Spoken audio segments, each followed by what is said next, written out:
Hello and welcome to all you wonderful 2B Dicers. It's your boy, Daddy Tarzan. How are we doing tonight?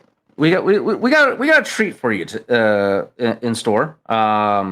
Unfortunately, the main cast of Core Atlas could not be available today, so we're going to be doing a bit of a one shot per se. More exactly, a Star Wars story. In regards to the events that took place about 2 years prior to the current events of Core Atlas's adventure, the rescuing of Chewbacca the Wookiee from his indentured servitude to the Empire. Gryzard and company were chartered to the planet known as Spalex, a planet rich in thorolite that is a composite used to act as a kind of buffering spring for the turbolasers that the Empire uses. A agreement was established between Spalex and the Empire that the Empire would not officially occupy the planet.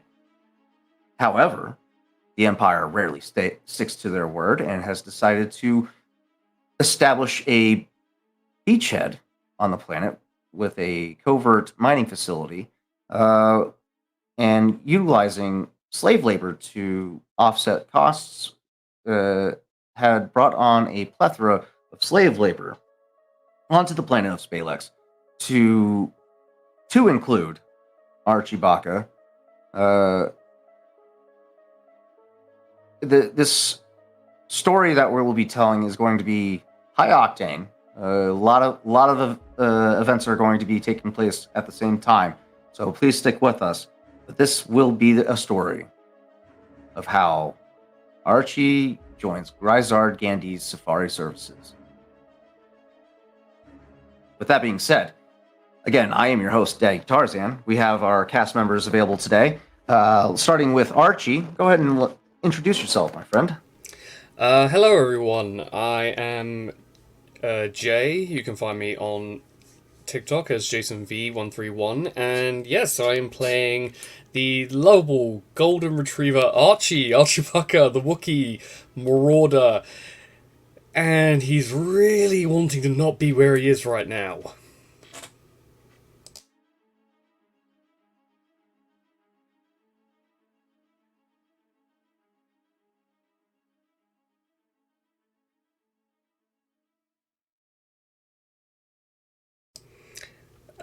Tarzan, you are muted. We lost him. Dark Helen is played by Eric. He'll be back with us here shortly. And then we are hoping to have Circuit join us here shortly as well. That being said, where this adventure is about to take us is to be diced.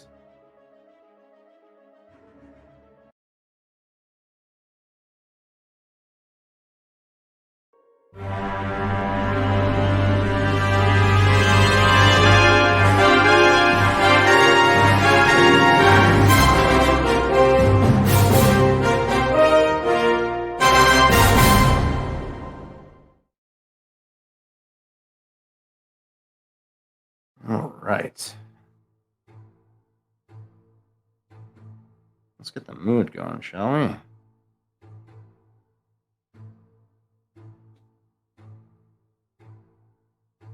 Okay. There we go. Our camera descends. Yes, we can. You're good. My serious apologies. No worries. Go ahead and introduce yourself real quick before we continue the scene. Sorry, everybody. My name's Eric. I'm playing Dark Helen, smuggler and scoundrel. Ex-Imperial, but decided need to get out and find a more lucrative way of making his way across the galaxy. So now I'm working for this wonderful little safari service. Make a little extra coin. All right. To continue with our scene, Our camera descends upon the red and green planet of Spalix. Illuminated by a single star in the background, our view descends even further into the atmosphere of the planet below. The geology of the planet is rocky, enshrouded in trees with dome-like structures built into them, rope bridges interconnecting between the trees, creating a intricate web of structures housed in the tree branches above. Deep within the trees, a haphazardly built facility lies deep within the jungle, far from any semblance of society. Within these exterior walls, the shriek of a Wookiee in pain and the crack of electricity reverberates through the trees.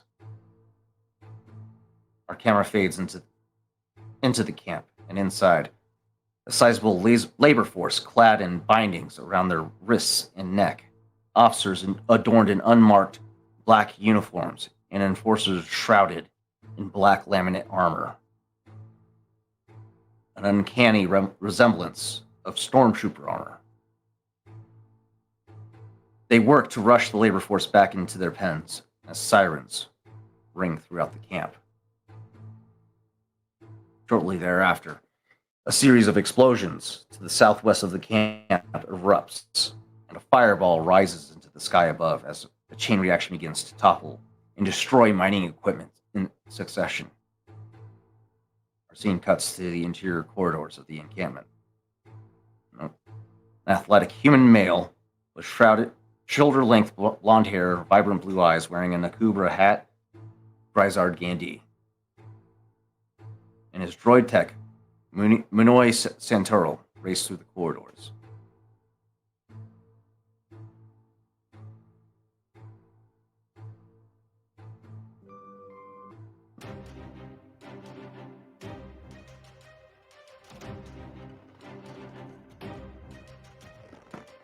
The two reach the first reach an intersection in this first corridor. Ooh, actually, before we go any further, we do need to roll our luck points for today. So, if one of you would be so kind to go ahead and share or present the game table for the viewers.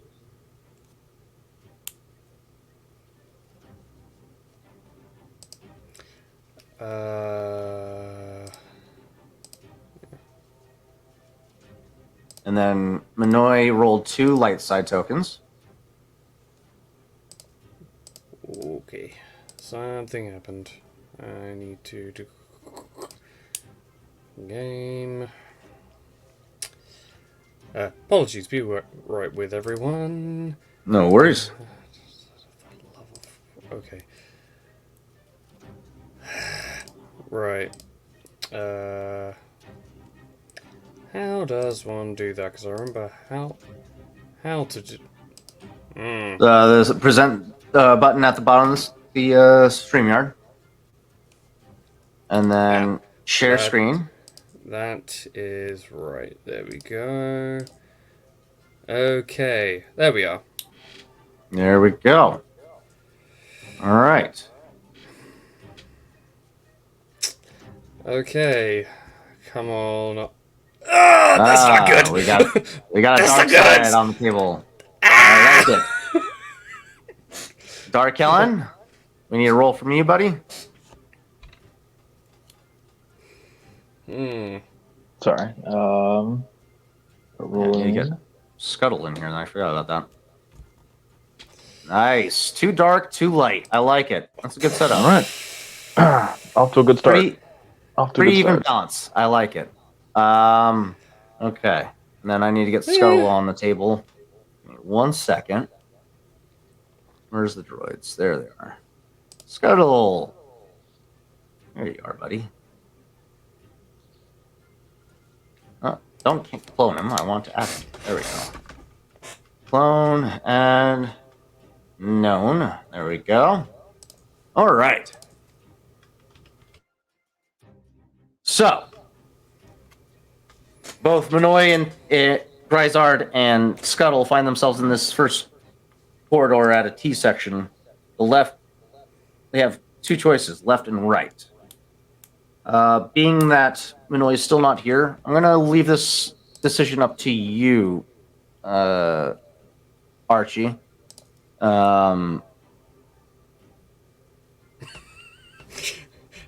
Okay.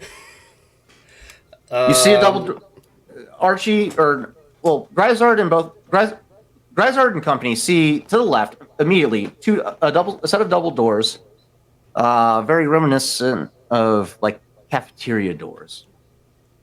Off to the right, you see sliding blast doors, and you can hear voices off to the right. Mind you, these three are intent on one thing and one thing only. But what do you think? Should they stop for a snack? Hell no, they're gonna go with the voices off with glass doors, to be completely honest. All right. Hearing the voices to the right, past the blast doors, the three of them make their way down the corridor, and the direction that they choose appears to be the direction to the detention center, where a majority of the slave labor force is kept. As they round around as they pass through the blast doors, they round a corner,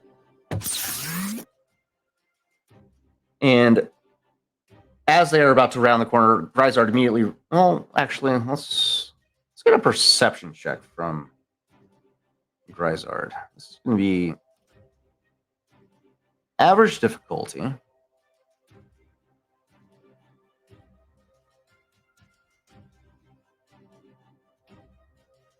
Oh yeah, leading the charge, Gryzard immediately holds his arm out to the side, holding his free hand up to his lips, indicating to them to remain quiet.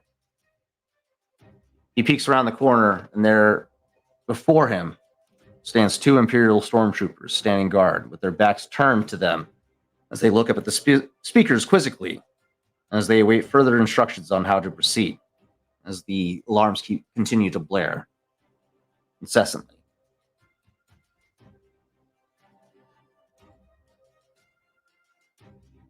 And we'll leave this up to the party. The three of them can either try to sneak up and take them out, motivate them to check out a noise coming from the direction of the mess hall, or wait for them to do something. Given Minoy and Gryzard and Scully, I would probably say getting the stormtroopers to run by to get to the mess hall would probably be the appropriate one, because Gryzard can sneak attack probably very, very easily. Scully, not exactly a stealthy battle droid. Right. Mind you, let me give you a better picture of what the corridor is looking at like.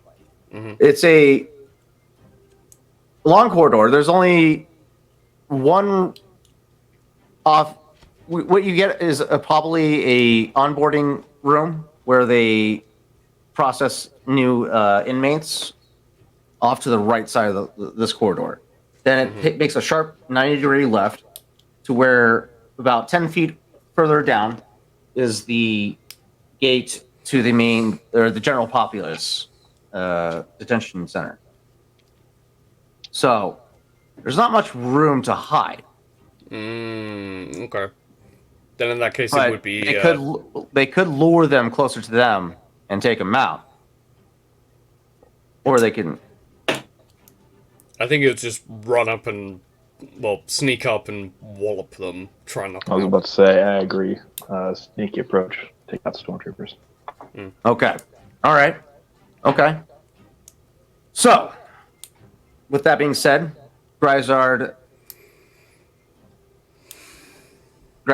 silently communicates to the two of them.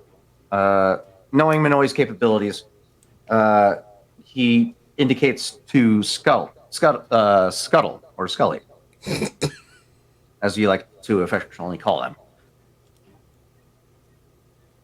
Pantomimes a someone taking aim and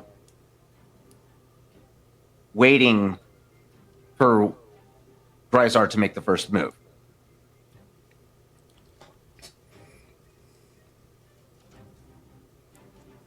Minoi agrees and begins to quietly give Scully the orders to set up and take aim and wait for Gryzard. At this time, Gryzard is going to make this is two of them. Let's see. We got. Where's the Imperials? There's two. These two. There we are.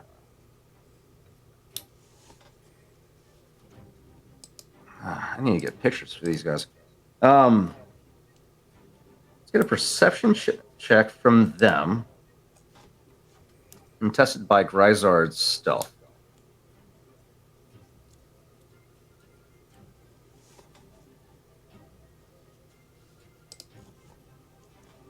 Oh,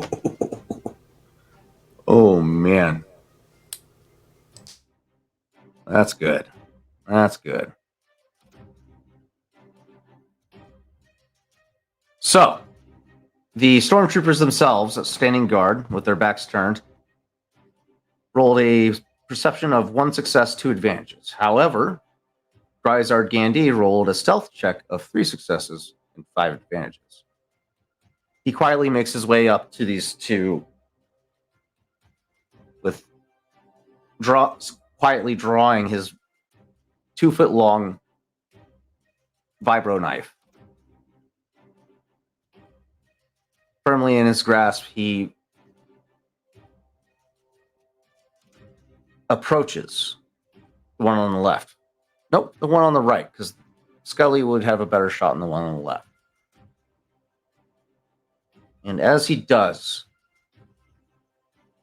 with one quick and swift motion, he reaches up, grabs the stormtrooper by the face mask, and drives his blade into the back.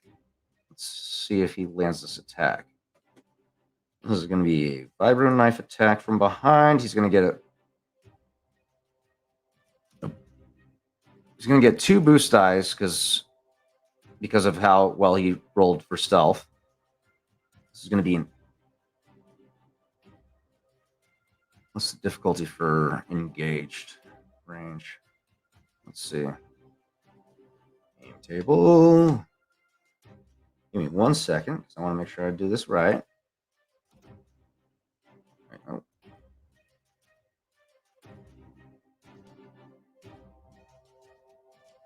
Knife, build pool. Average. Okay, it's going to be an average difficulty. All right.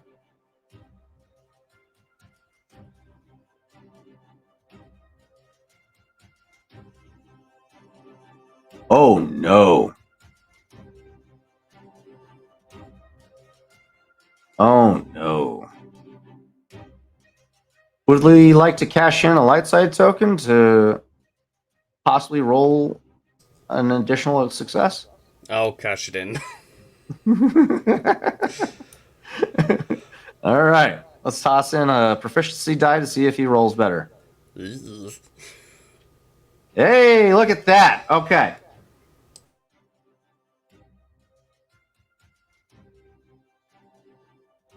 Oh, wait, shit, that's still the same. Shit, that's still the same. Okay. All right. Okay. But that was Scuttle's sign to also act. So at the same time, Scuttle will take aim and fire. This is going to be short range.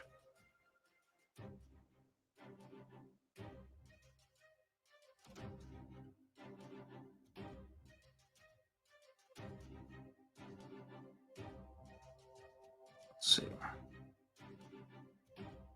That's not right. Wait, what's the difficulty for short range? Easy. Okay. That's what I was looking for. Okay. Fingers crossed, guys. Damn! Okay.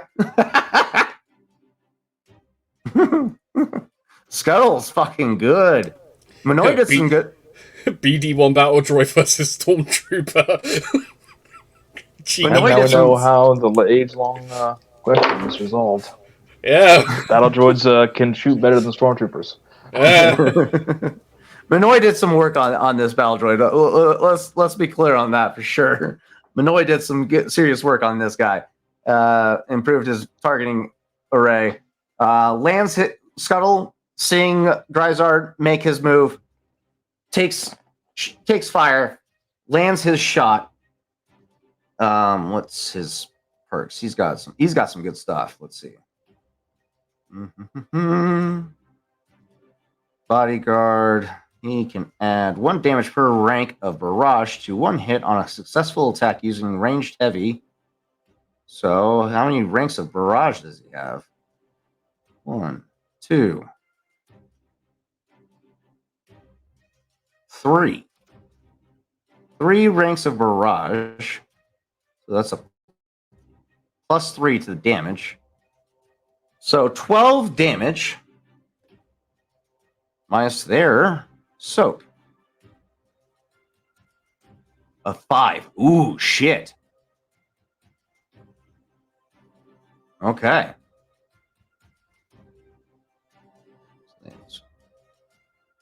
Ahsoka 5. 5 minus 12 is 6.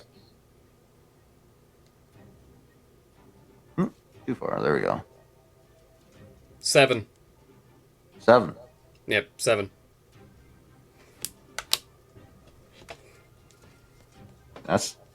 We're still not looking good, guys. Okay. It's like, I mean, Yeah. I mean, Scuttle. Yeah. You got a wallop on it. Yeah, he got a good shot in. Sorry, Archie, we might not be able to save you this time. It's fine. I'll rip out the chains and I'll break down the door and throw it at someone. It's fine. I'm seriously surprised Gryzard missed his attack. That's insane. Okay. Doesn't Gryzard get anything for scout? Let's see. Let's see. Reroll perceptions. Once per session, perform familiar sons. Make a hard knowledge. Nope, that's not what I'm looking for. Damn, I really gotta upgrade his scout tree. Forager. Nope.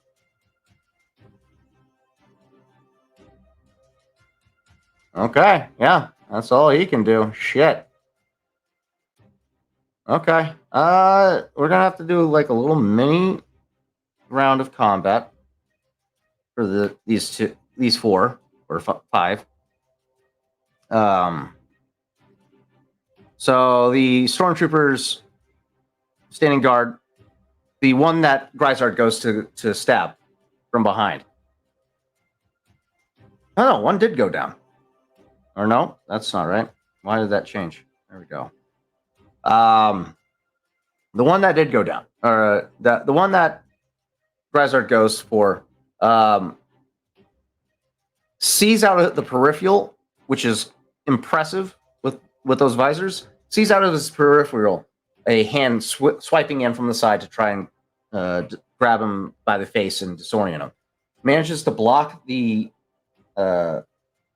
grab and sideswipe quickly enough to deflect the blade. He's going to take a shot as he spins around because he only has his blaster rifle in hand. Yeah, he's going to take a shot at Gryzard at engaged range, which is going to be a hard difficulty, I believe, to do so and engaged.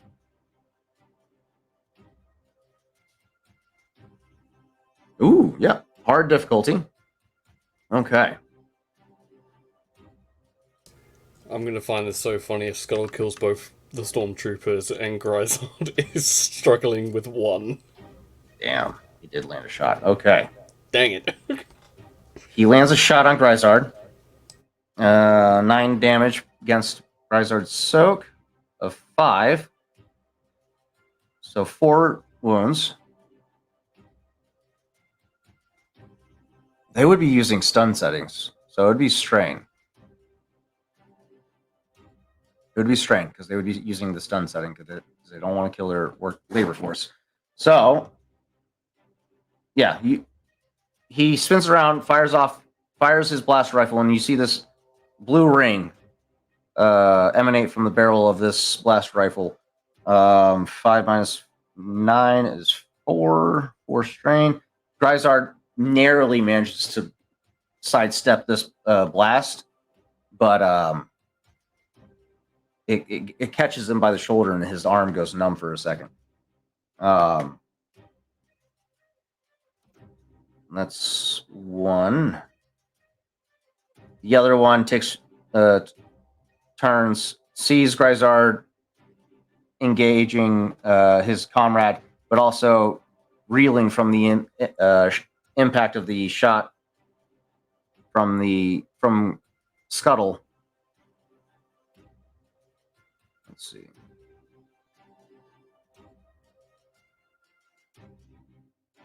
Oh. Oh, okay.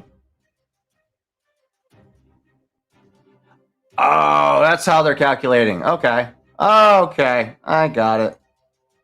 Never mind. So, the one that Scuttle did shoot did die instantly. I just was confused by how they were setting up the wounds threshold on here. So they calculate the... Okay, we're good. Okay. So one of them does go down. Cool.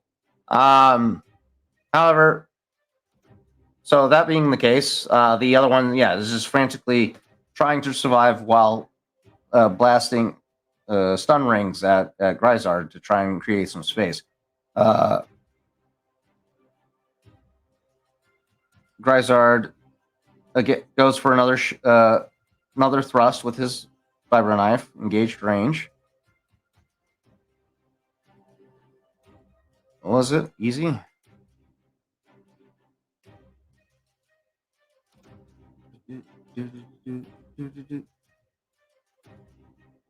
Average. That's right.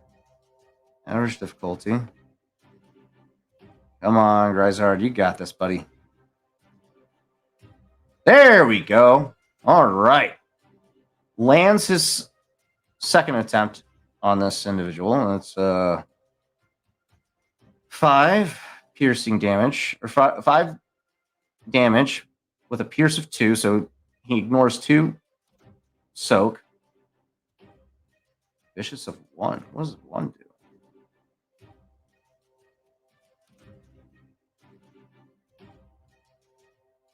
Oh, I have to crit, I think. Yeah, I have to crit. Vicious adds a plus 10 to crits. Did I crit, however? It's my crit for the vibro knife, 2. I need a 2 to crit. Damn. Damn. All right. So lands 5 piercing damage, minus 2 on that individual's soak. So that's 3. 3 minus 5 is 2. He lands 2 piercing on this individual. It was a heavy hit, but he's still standing. Seeing Scuttle, seeing Gryzard still skirmishing with this individual, is going to take a shot at him as well, but this is going to be to accrue a setback as Gryzard is actively engaged with this individual, so it's an easy shot still, with a setback with Gryzard being in close proximity to this target in engaging him physically. So let's see if he can land the shot. And he gets a fucking triumph. You son of a bitch. That's... Yeah. I say again, this is almost like the Lord of the Rings Aragorn Legolas thing. Legolas just killing all the Uruk-hai, Aragorn struggling with one, Legolas just shoots him in the back! That still only counts as one. Literally, Scott just went gug, gug. Just like without even blink, without even like rotating his processors, he just like immediately killed 2 stormtroopers. Yep, Scully's fuck. I might have built him a little too strong, but you know, I couldn't help myself. You gave him to a droid tech who loves taking care of her droids. This guy would have contingencies and updated protocols. For a BD1 battle droid, he would have like Magma Guard level protocols built into his circuitry. Yeah, no, he's a literal force to be reckoned with. As he spots Gryzard struggling to try and take this one individual down, he adjusts his aim, lines up his shot, and takes out the second guard effortlessly. Meanwhile, Gryzard, with his shoulders slumped lower from still being numb. Oh no.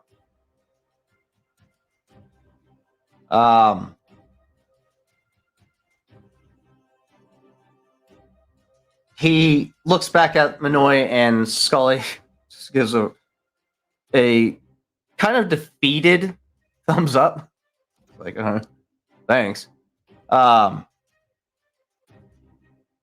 He quickly pats them down for any possible tools. Let's see. It's going to be... Minoy, if they drop in, is going to lose their mind. Let's gonna kill 2 stormtroopers. Oh my god. Minoy's going to love her droid with the way like a 1980s like Buick with like a Ferrari engine in it. That's his battle droid.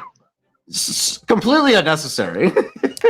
Literally, like one of those office PCs with like the most updated Alienware gamer tech inside instead of the normal office circuits. All right. Yeah. Gryzard pats down the 2 stormtroopers, finds a code cylinder for the gate.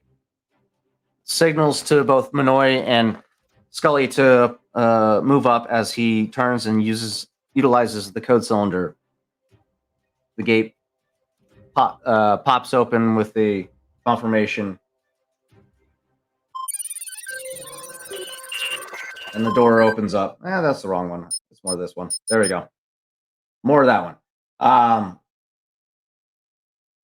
And the gates pop open, making their way further down the corridor towards the detention center. Meanwhile, outside the facility, a pilot swerves around mining equipment driving a grav sled with several freed slaves on the back of their vehicle, firing their bowcasters and blast rifles as security forces among the workforce take cover and return fire. Dar, can I please get a hard piloting planetary check from you real quick? Yeah, let's see what we do. Piloting.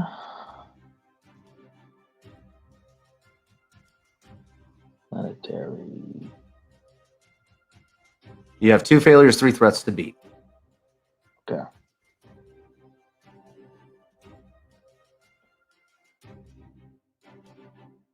Ooh. Oh no. Okay. Oh no, right. I gotta look at your character sheet real quick. Circuit, welcome to the live. If you look above in the group chat, Gryzard Gandee Safari Services, I posted a link to the game table for tonight. I already joined. Nice. Perfect. I see you. There you are. Sorry for being late. I fell asleep at my desk. It's okay. Your droid ripped through 2 stormtroopers in one shot each. Yeah. Did hell of a You did a hell of a good job with your droid. You are missing a lot of skills. Okay. All right. Okay, we'll talk about that later. Yeah, we'll get you set up, but it makes sense for now. This is a new crew. You-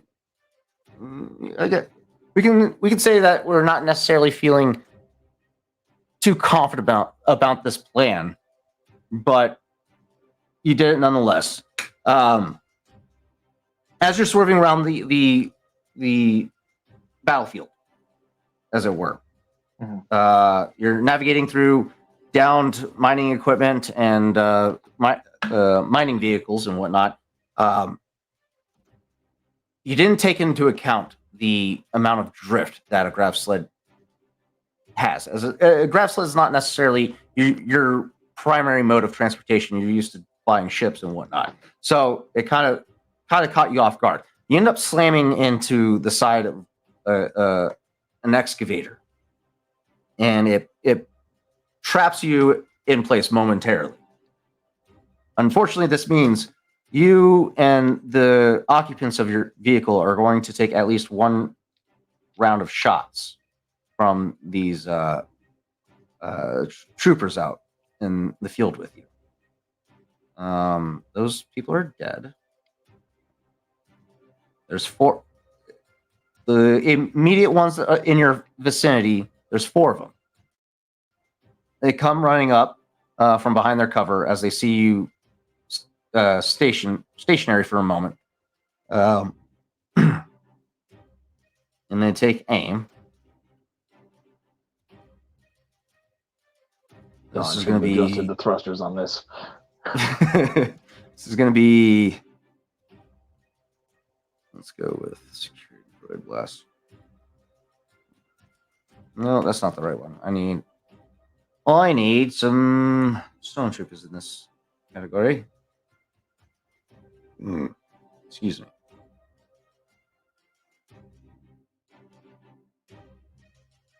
Too far. There we go. That'll work. There we go. Where are they?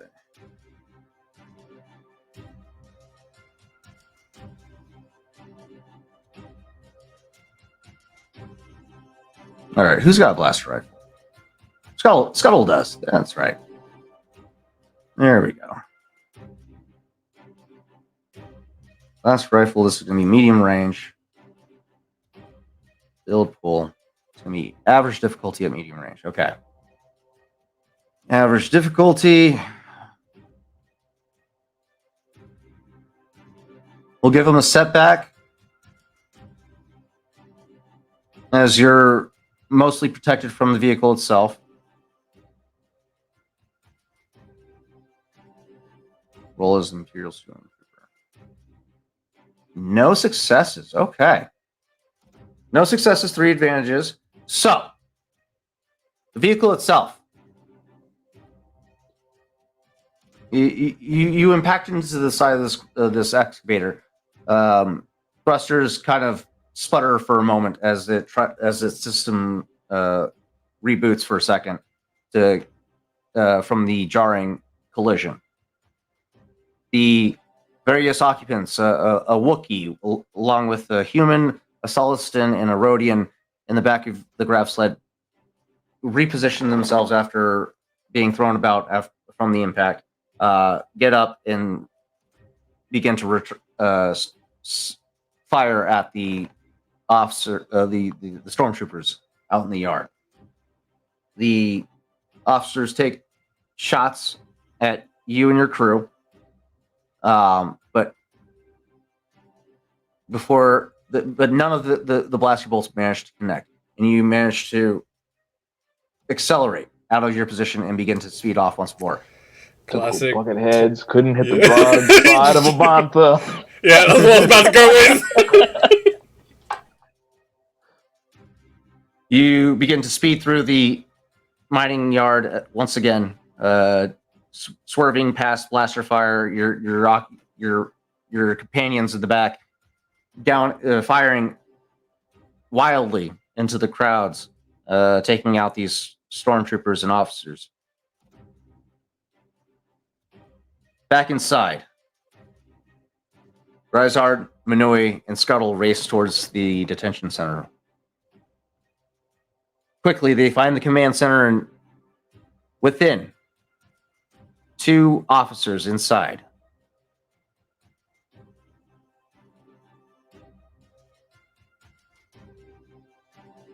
Scuttle, or Minoi, how would you recommend Gryzard approach this command center?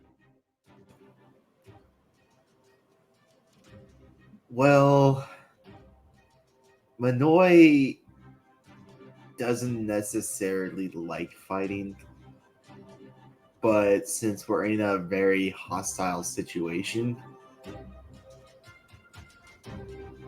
are we able to like use Scuttle to do anything to the people inside? Like, In what capacity would you like to use Scuttle? so are there any like panels nearby to where we can avoid conflict? Okay. Would you like to use Scuttle in the capacity to overload the terminal and a terminal inside and try and take him out by means of an accidental death? Yeah, that's what I'm talking about.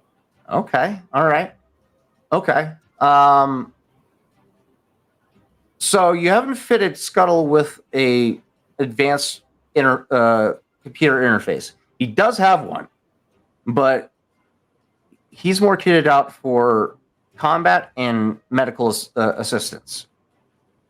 However, you are more than capable of interfacing with the terminal and utilizing your skills to try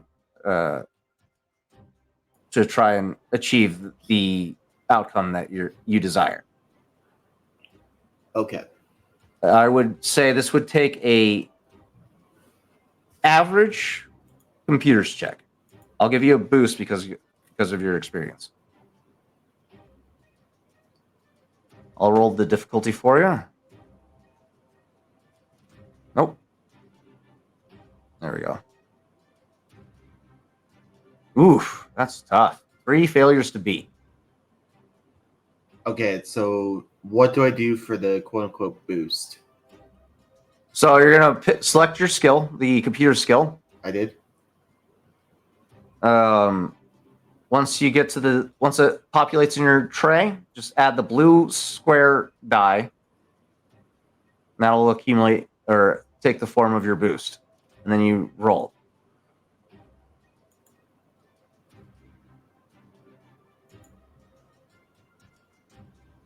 Oh!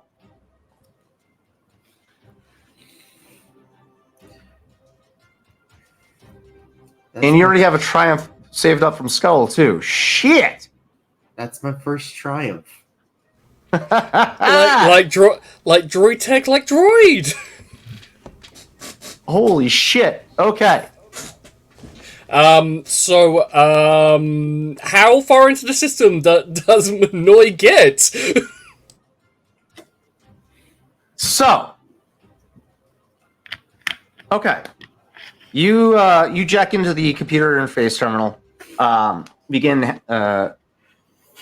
slicing your way through the firewall into the security camps, and you find a terminal access point that you can overcharge and cause an overload. Only a few seconds pass by before a eruption from within the command center reverberates through the chamber or the office, and you can see from your side of the door, from the seals, a flash of bright white light, as you can hear the screams of these two individuals shrieking out in pain as they are shocked to death, and you can hear the thuds of two bodies falling to the ground. The door then, shortly, moments later, pop open, and you can spot the two lifeless officers inside. But with your expert skills, but by happenstance, you managed to access even more than just the command center itself. You ended up accessing the entire facility from that access terminal, and in that moment, you have the ability to unlock every holding cell on the detention level. Manoy is scary. Never underestimate a droid tech with a grudge. Now the question is, what do you do with that access?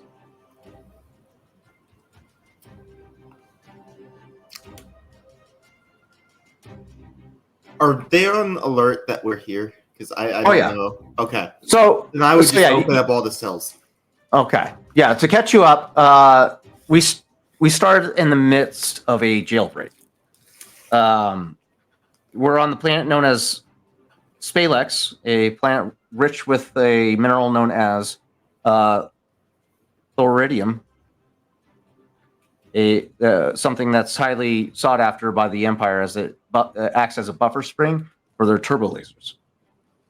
We are currently within the facility, a covert facility established by the Empire that is here to specifically mine thoridium without drawing the attention of the inhabitants of Spalex.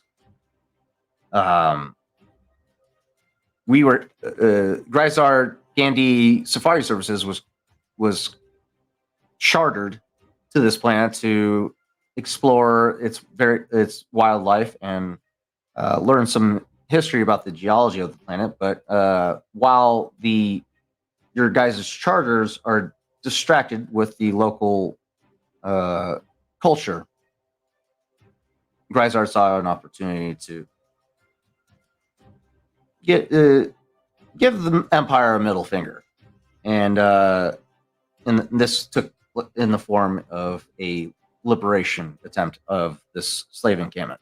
So you guys are carving your way through this facility, managed to sneak past, or not necessarily sneak past, but incapacitate or kill two guards as well as an additional two officers, and you had just now unlocked all the doors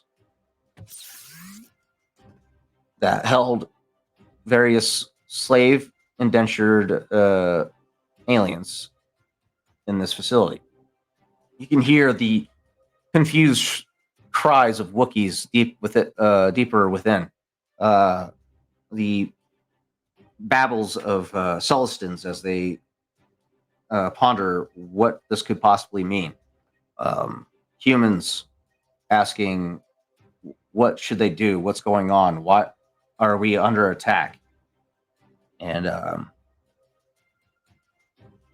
as you enter the command center, you find the controls for the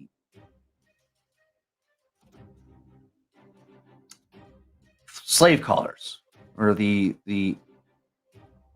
what are they called? Motivation collars. They're designed to shock and incapacitate or subdue any person or species that is bound by these bindings. So,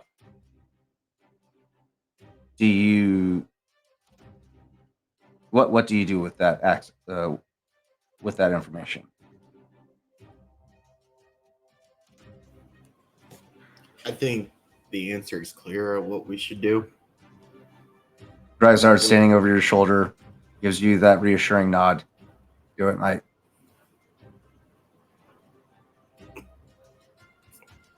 I guess I disable the collars. You flip the switch. Your immediate interaction, or you're immediately presented with a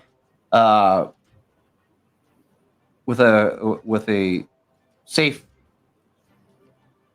measure in place where requiring an access key in order to submit this command.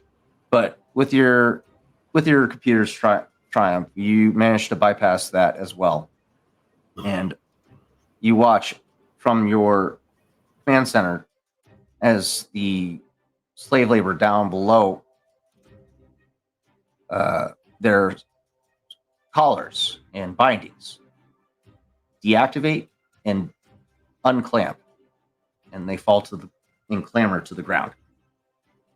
With that, you watch as every individual down below lights up with the realization, and they all begin to scatter. At this time, you watch as the stormtrooper for enforcement all begin to scatter or converge and try and contain this this outbreak. Gryzard taps you on the shoulder. It's time to move, mate. We got further more to go. But before you get up to move, you take notice that there's an additional. There's someone that hasn't been freed deeper within the facility, below general population. There's someone still contained within solitary confinement, and you don't have access to him, but you can see that he's down there.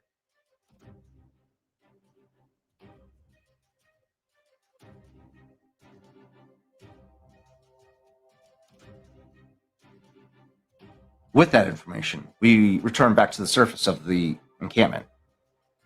At this point, Dar, you are currently being pursued by a squad of scout troopers on swoop bikes.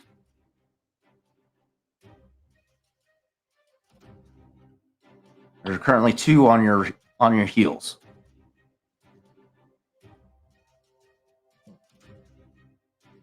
Dank And Varric. the Wookiees on the back of your grav sled. Get in position, begin ready to take fire. Let's go ahead and get a quick little mini initiative from both you and the Wookiee with you. And the swoop bike pilots. There's the Wookiee. You got 2 Wookiees with you. Where's initiative? This is going to be your choice, vigilance or cool check to start initiative. I'm gonna go And then do when- okay. And then when you go to roll, there's a checkbox for add to initiative. Go ahead and check that. Tater, get off my desk. Jackass. All right. I want to go with vigilance. Roll. One success, 3 advantages. Good. The Wookiees will also do vigilance.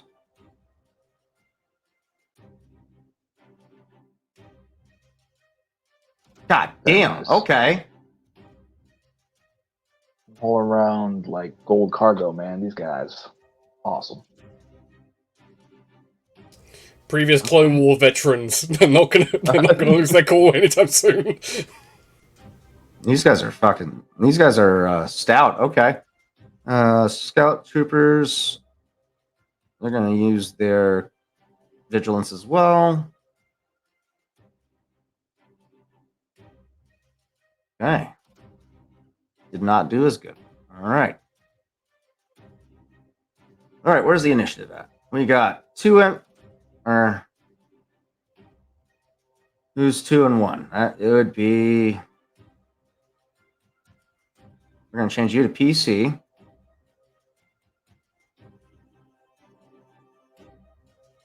Two triumphs. That's also a PC. Nope. Undo.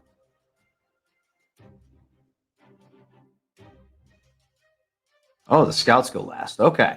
All right. So fun. All right. This is your guys' first, at least some of your guys' first combat initiative. With combat, you get to decide how the initiative or turn order goes. So, Dar, you could go first and use your action and maneuver to get yourself twice as far away from the swoop bikes, and make it a little harder for them to shoot. But in turn, you will also make it a little hard for your Wookiee companions to shoot as well. You could let the Wookiees go first and get their shots off, and then use your turn to increase the difficulty for the scouts to return fire. But they also get a chance to move up before they have to take a shot. So how would you like this round of initiative to go? All right. Potential third option. Is my hover sled substantially heavier than the swoop bikes? Yes. So the swoop bikes would be a little bit faster than the grav sled. I think, if possible, I'd like the Wookiees to go first. And once they've made their attacks, I'd like to use the hover sled to try to knock into one of the swoop bikes. Ooh. Thinning it off course. Okay. Okay. All right.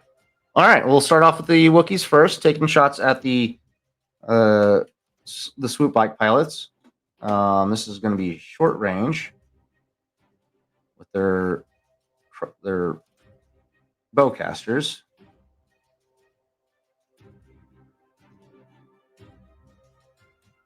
Average difficulty.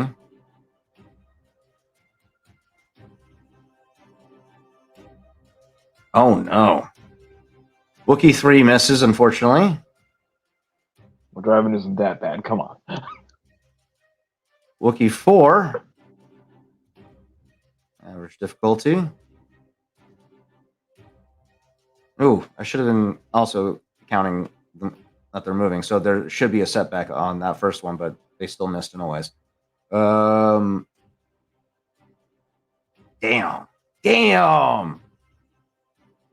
If he didn't have that setback, he would have landed that shot. Well, let's take a look at their talents. Maybe they have something that... Okay, they got durable. That means... Okay.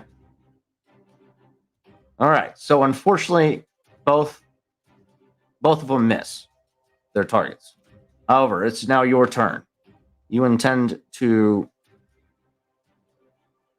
swerve and try and take out one of the swoop bikes with the force of the truck. Correct. Okay. Let's go ahead and get in. How fast would you be driving this sled? Max speed? About mid speed? Mid to max. Mid to max. Okay. So vehicles. Got the V5. Here we go. All right. I added the vehicle to the table. So they got a max speed of 1. So I guess there's only 1 speed to go. All right. So that's fine. I'm going that speed. All right. So you'd be going full speed. Since it's not that fast, I'm going to say this is a easy piloting check. Okay. So give me an easy piloting check. This is going to be contested by their piloting check. Actually, yeah, just run a piloting planetary check. This is going to be contested by their piloting. 3 successes, 1 advantage. Let's see how they do. Oh, shit. That's a bummer. Damn. Smash me there. Okay. So they begin to catch up on you. That was just your maneuver. You can still take an action to try and shoot at them. Okay. Yeah, I will. You have I have weapons on blasters. board? Okay, you got a light blaster. Cool. Okay, Let's make so sure the thing didn't have any. All right. Yep. so you're gonna be. It's gonna be a light blaster pistol ranged attack. I'm gonna say this is medium range. You're at short range, so this will be an easy shot. But you're gonna be driving at the same time, so this is gonna accrue a setback. But it's still easy difficulty. So you have to beat one failure, one threat to land a shot. God damn, that's a crit. That's a fucking crit. Oh Nice. shit, that's a crit. Okay, that's a crit. Well done. Well done. Okay. So your blaster pistol does how much damage? 5? 5 damage, yeah. Yep. Correct. Okay. So 5 damage against their soak of 5. Ooh, shit. Yo.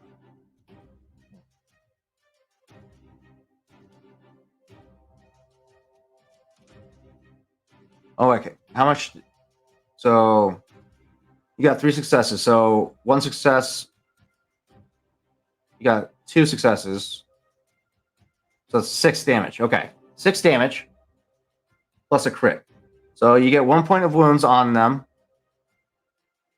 plus a crit, a roll on the crit table. So we're going to find out how bad this will be. So This is the their first- red button says roll crit card. Roll crit. No, this that'll roll crit on you. Don't I'll roll okay. it for them. Let's see. They are winded. Okay. So the one that you hit is until the end of the encounter, the target cannot voluntarily suffer strain to activate any abilities or gain any additional maneuvers. So they can't maneuver twice. So that okay. You hit them pretty good. You hit them pretty good. That's the first round of combat. Okay. Well done. It is now their turn. They're going to take aim at you as you present the most obvious target to them. This is still easy, but they're driving at high speed, so this will take accrue a setback. Ooh, okay. They land a shot. 1 success, so 5 damage against your soak. What's your soak right now? My soak's only 1 right now. 4. Okay. So you got a soak of 4, so that's going to be 1 point of wounds against your threshold. There you go. Okay, so some light work. Okay, looking good. So in this flurry of exchanges, the Wookiees try and take shots. Their bowcasters go wide. You see as they begin to gain on you, you try to cut them off by swerving into one of them to try and take them out with the impact. And the scouts on these swoop bikes see the grav sled begin to swerve into their direction, expertly maneuver around and circumvent you by going the long way around another piece of mining equipment. Getting up alongside you, one of the scout troopers takes a shot. But as they take a shot, you also take a shot, landing a shot on them, critically injuring them to the point where they are pretty winded. But they also their blaster bolt lands on the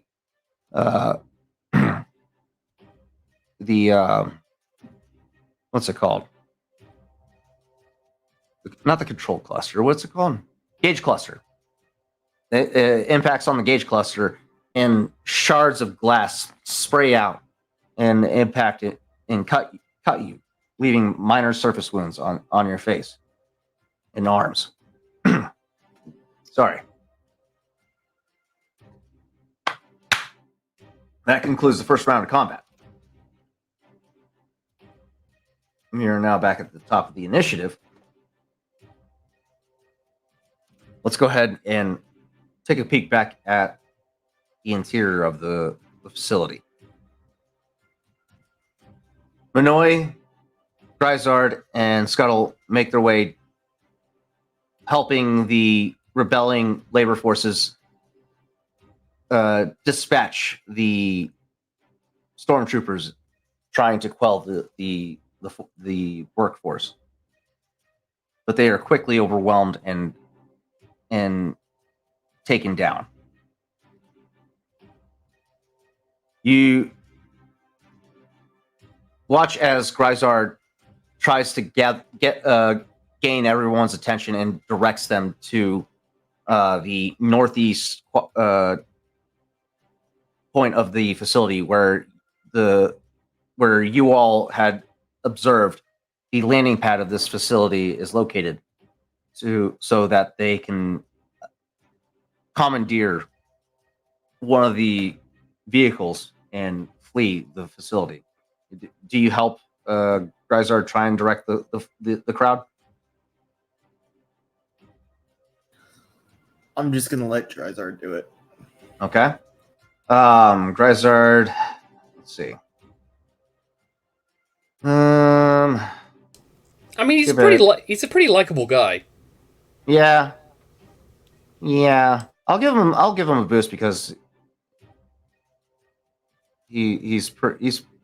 this isn't his first rodeo. He's pretty good at he's done this before. Let's see how he does. This is going to be a hard difficulty to get everyone's attention. Wait, so he's done a jailbreak before? Yes, this is not his first time liberating slave encampment. This is Safari expert. Yeah. Quotes. This is a fun little lore dump for the viewers. Gryzard Gandee is a humanitarian as well as a wildlife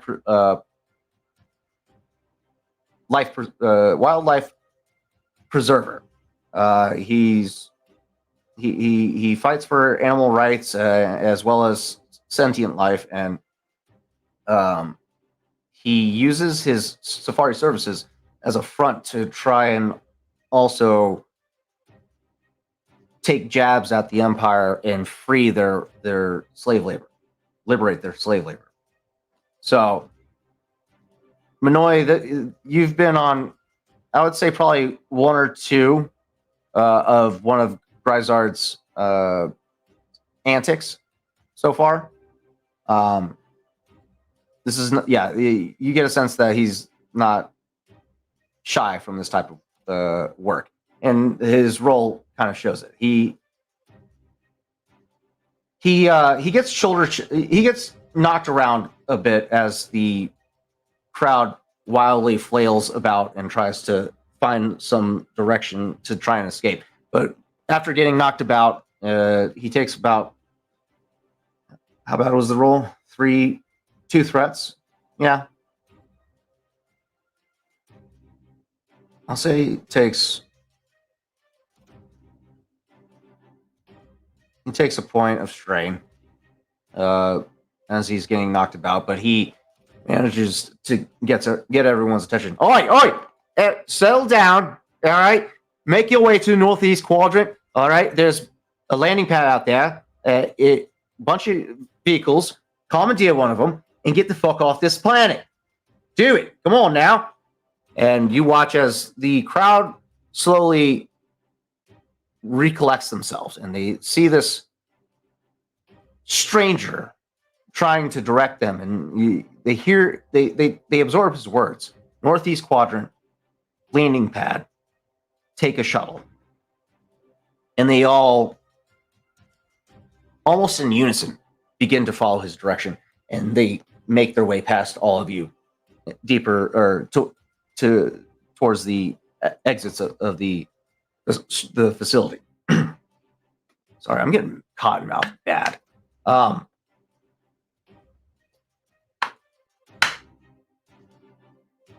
By this point, Minoy, have you made it known to Gryzard that there's someone in solitary confinement? If not, now's your chance. Yeah, I tell him. Okay. All right. Hey, someone in solitary confinement. You know how far down we'll have to go? Is it just another level down, or what's the situation? Is this person even someone we want to save? If he's in solitary confinement, he must be kind of bad news, right? How far away is solitary confinement? It's about 2 levels down. There is another security checkpoint that you will have to contend with. You are aware of that from the findings that you discovered.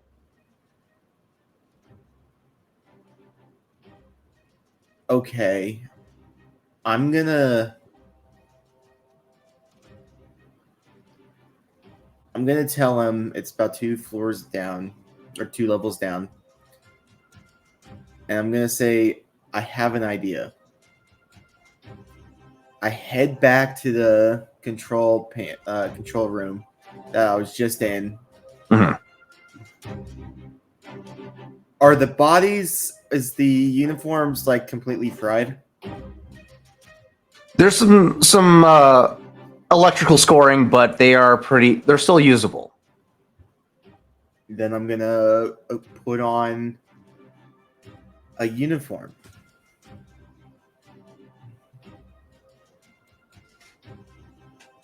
Roll me a Core Worlds knowledge check.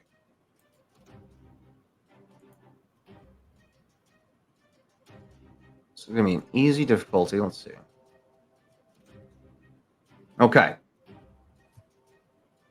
So before you go to put on these uniforms, you'll realize that someone of your kind would not be caught likely in a Imperial uniform. It's extremely unlikely.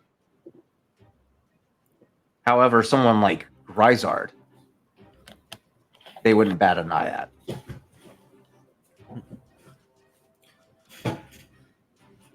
Then let's have Gryzard.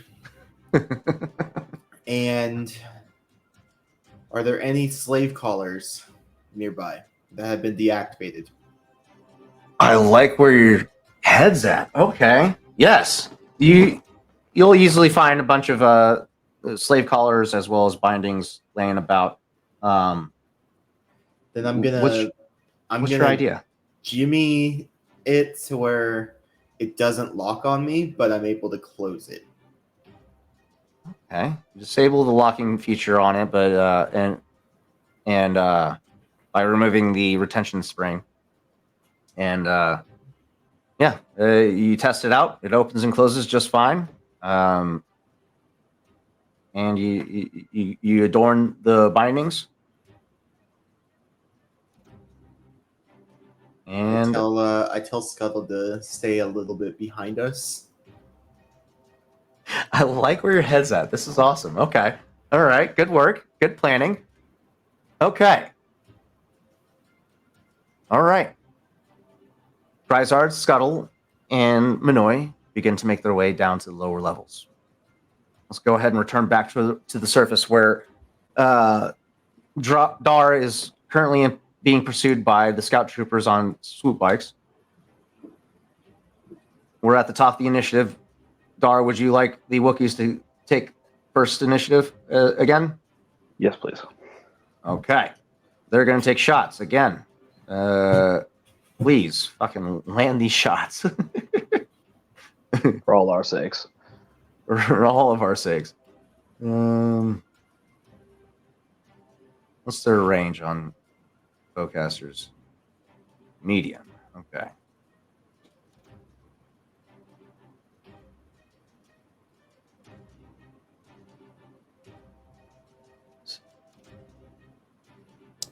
All right. Come on, represent us. Come on. This is going to be easy difficulty for them. Okay, good. Okay. Rolling. One shot lands. Let's see. What about Wookiee 4? Oh, wait. I forgot to add a setback on his. Get that rolled. Second one does not land. Let's see if the first one still lands. Okay, one threat. So for Warrior 3 still lands his attack. Wookiee 4 does not. So Wookiee 3 gets 2 successes, 2 advantages. That's going to be 11 damage.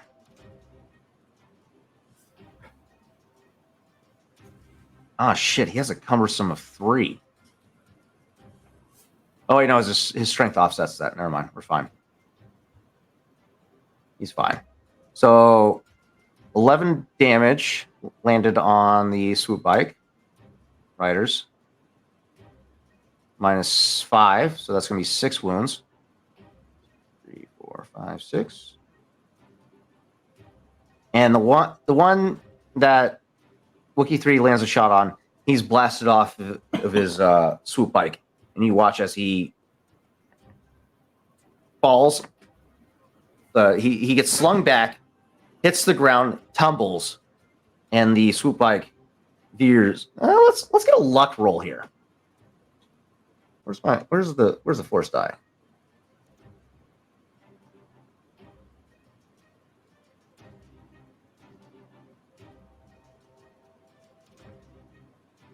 Okay. Okay. Yes, you watch as Wookiee 3 nails the scout trooper off and throws him off of his swoop bike. The swoop bike begins to veer, and you watch as it's about to impact into your grav sled, but you accelerate just enough, just in time, that it cuts across behind you and impacts into the swoop bike on your right. Win. I'm going to give him a hard planetary piloting check to see if he can recover from this.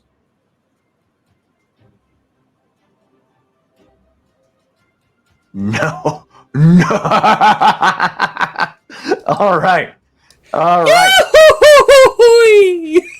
You watch as this unmanned swoop bike swerves, cuts over from behind you, impacts into the scout trooper on your right, knocks the tail end out from behind him, and knocks it out just in time to catch a dozer on the backside. Takes off the back propulsion system of the swoop bike, and you watch as he spins out of control and impacts into the side of the building. And you watch a fireball rise up from the impact. You are currently in the clear. What can I say? I'm just that good. That is 2 swoop bikes down. And just as all seems good, let's go ahead and get a perception check from you. All right. Average difficulty. 2 failures, 1 threat to beat. I'll give you Too busy gloating. I'll give you 2 boost die because I'll give you 4 boost die because you have 4 people on the back of your sled right now. Okay. How do I roll boost dice? So the bottom left corner, there's that dice symbol. Mm-hmm. The blue D6. Go ahead and select 4 of them, and then roll. Nice. Tarzan, can you check chat? Yes. Nice. Okay, you do succeed. Okay.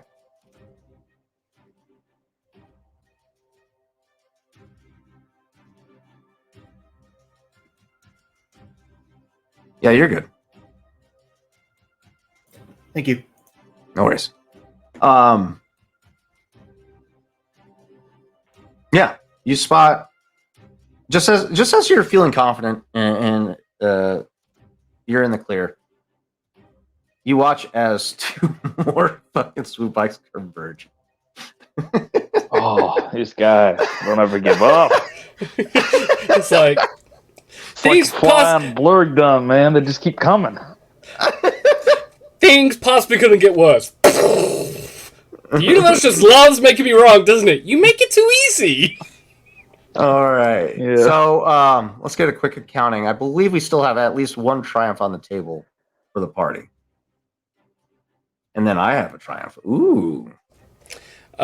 We currently, in total, the amount of triumphs that have been rolled, by counting, I believe I got up to 6.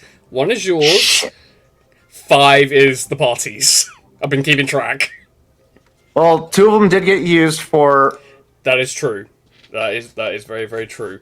So, if 2 were used, that leaves 3 for us and 1 for you. So technically, there's four in the wind at the moment. Okay. So 4 and 1. Okay. So you do have 2 from the fucking Wookiees. God damn it. That's a hell of a shot. Okay. So yeah, you guys have 4 triumphs. I have 1 in pocket. But yeah, with that advantage, you get a good lead on the swoop bikes for the time being. You're about long distance from them right now, but they're quickly gaining. We'll keep it going for now. Let's go ahead and continue the second round of combat with Dar. All right. Starting off at the top, we got the Wookiees. The 3 PC slots. Do you want the Wookiees to go again at long range,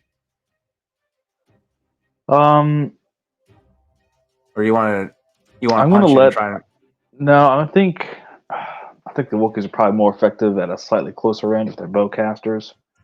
So I think I'd like to go first to try to Okay. maneuver myself into a good speed and position. You're gonna go into attack mode. Sorry, ask that again. So you're gonna go into attack mode and go to them. Thinking about it, yeah. Okay, I like that. Drift this thing 180 and as we start heading, as we head this thing around, I'll let the Wookiees line up their shots.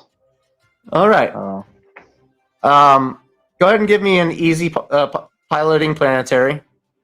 Go ahead and I'll give you a free upgrade of one of your ability die. So when you select your ability or your piloting planetary, there's a half green, half yellow die. Go ahead and select one of those.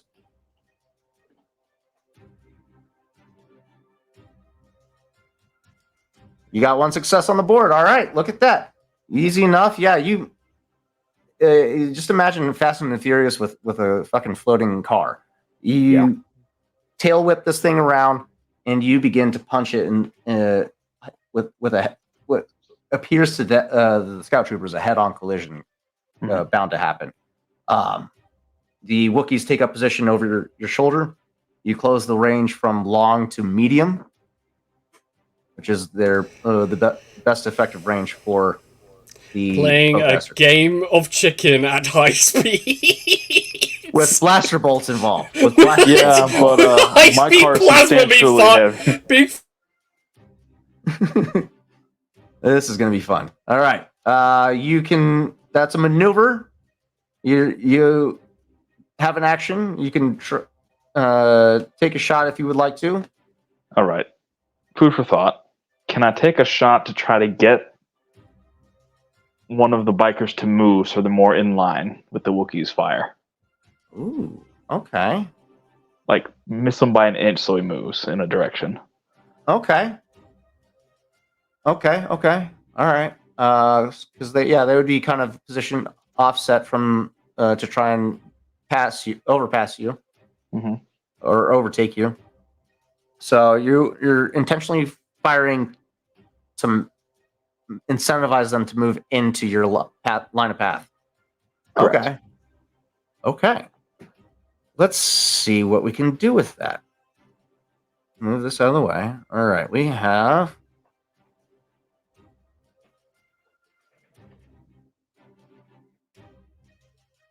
Let's get.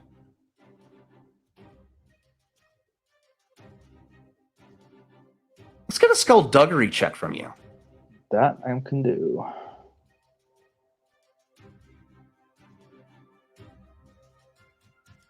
Damn. Okay.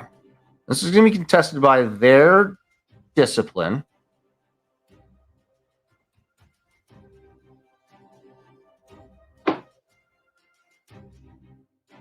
You beat their discipline. Oh shit. Okay. All right. Okay. 3 advantages or 3 successes, 2 advantages. You beat their successes. You beat your advantages. So you don't get too much of a. You don't get. They don't get directly online, but they move in, and I'll say this removes the setback from their shots as they're more online with the vehicle which makes it an easier shot for the Wookiees. Does that end your turn? Yep. All right. Up next, we got the Wookiees. Wookiee 3. Lining up the shot at medium range.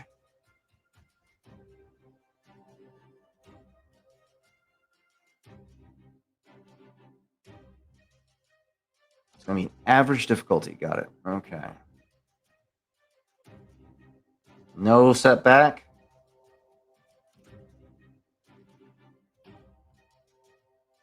Damn! All right. 4 successes. Wookiee 4.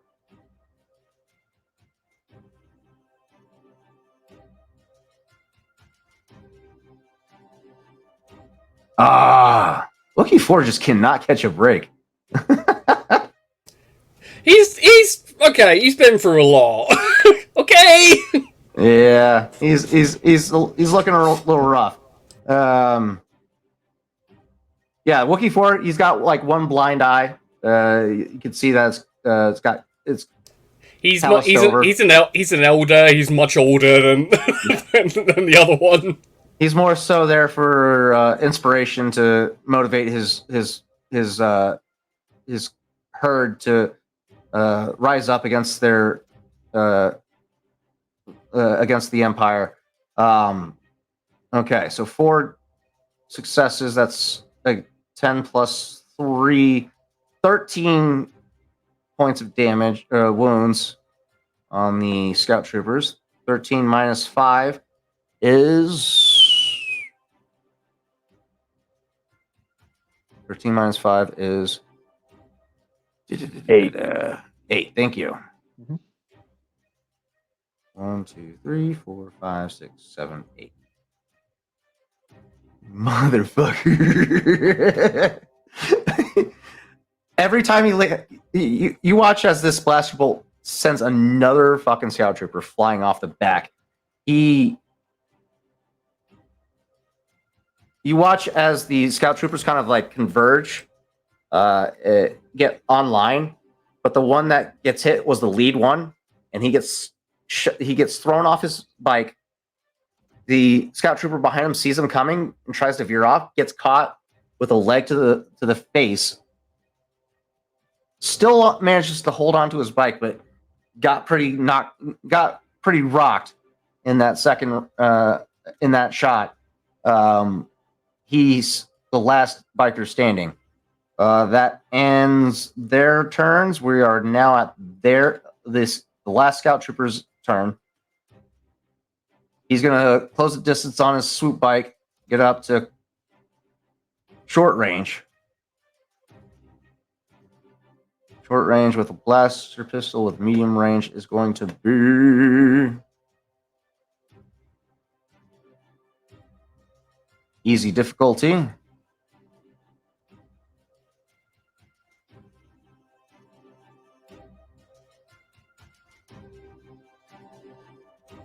I'm gonna give him a setback. Yeah, he's gonna get a setback because he's pretty rattled from that boot to the head. Let's see. Still manages to land a shot, but this time he's not targeting the driver. He's targeting the elder Wookiee. Oh, heck no, you don't. 2 successes, 2 threats.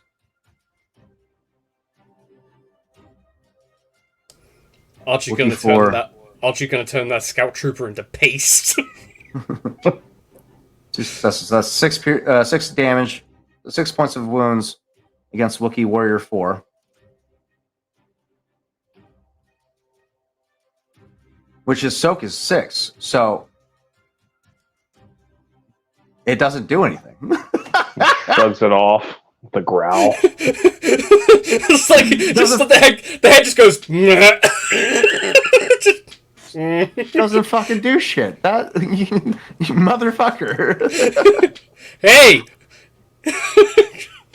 That elder has been through the Clone Wars or the birth of the rebellion. He's been around the block, all right. I can't believe that shit. All right, 6 points of soak, you sturdy bastard. So you watch as the blaster bolt flies overhead, impacts into the shoulder of this elder Wookiee, and you watch as, to your astonishment, the fur on this individual kind of acts as like an insulator and reduces the amount of damage that one would normally take from the blaster bolt. And it's like the equivalent of watching somebody get punched in the shoulder. And someone of this size, you'd imagine, wouldn't be affected very much by somebody punching them in the shoulder. I don't think he's too happy though. Oh no, he's fucked up his fur. He's Okay, not gonna be happy. No. That will end the stormtrooper's turn. Back inside. I think. Yep, I know he's back. Okay, cool. Now we make our way deep within the facility, down to the second lower level of the mining encampment. There before you, another security checkpoint, this time a little more heavily guarded. 4 guards stand by at this checkpoint. Blasters at the ready as they hear the commotion above of screaming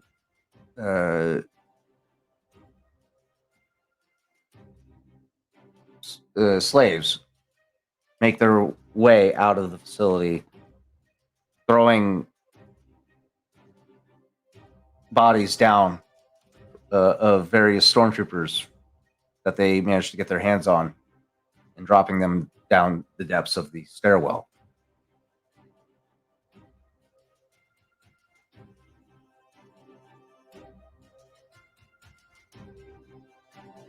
But before we continue, let's go ahead and take a quick 5-minute break to go ahead and get ourselves recollected, bathroom breaks, or whatever we need. We'll see you guys in about 5 minutes, and then we'll do a slate of the week for TV Dice Adventures and continue the story.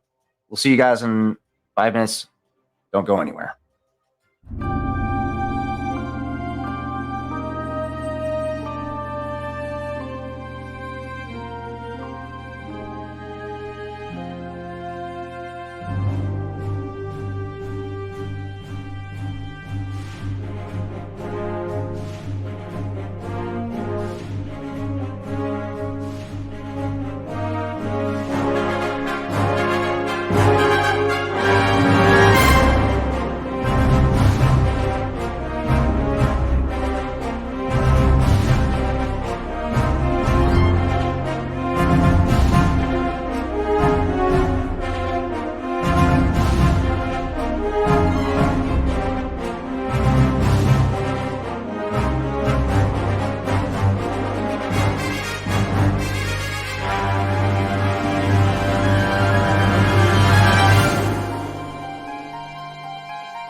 Hello, and welcome back, all you wonderful Tubi Dicers. I'm your boy, Daddy Tarzan.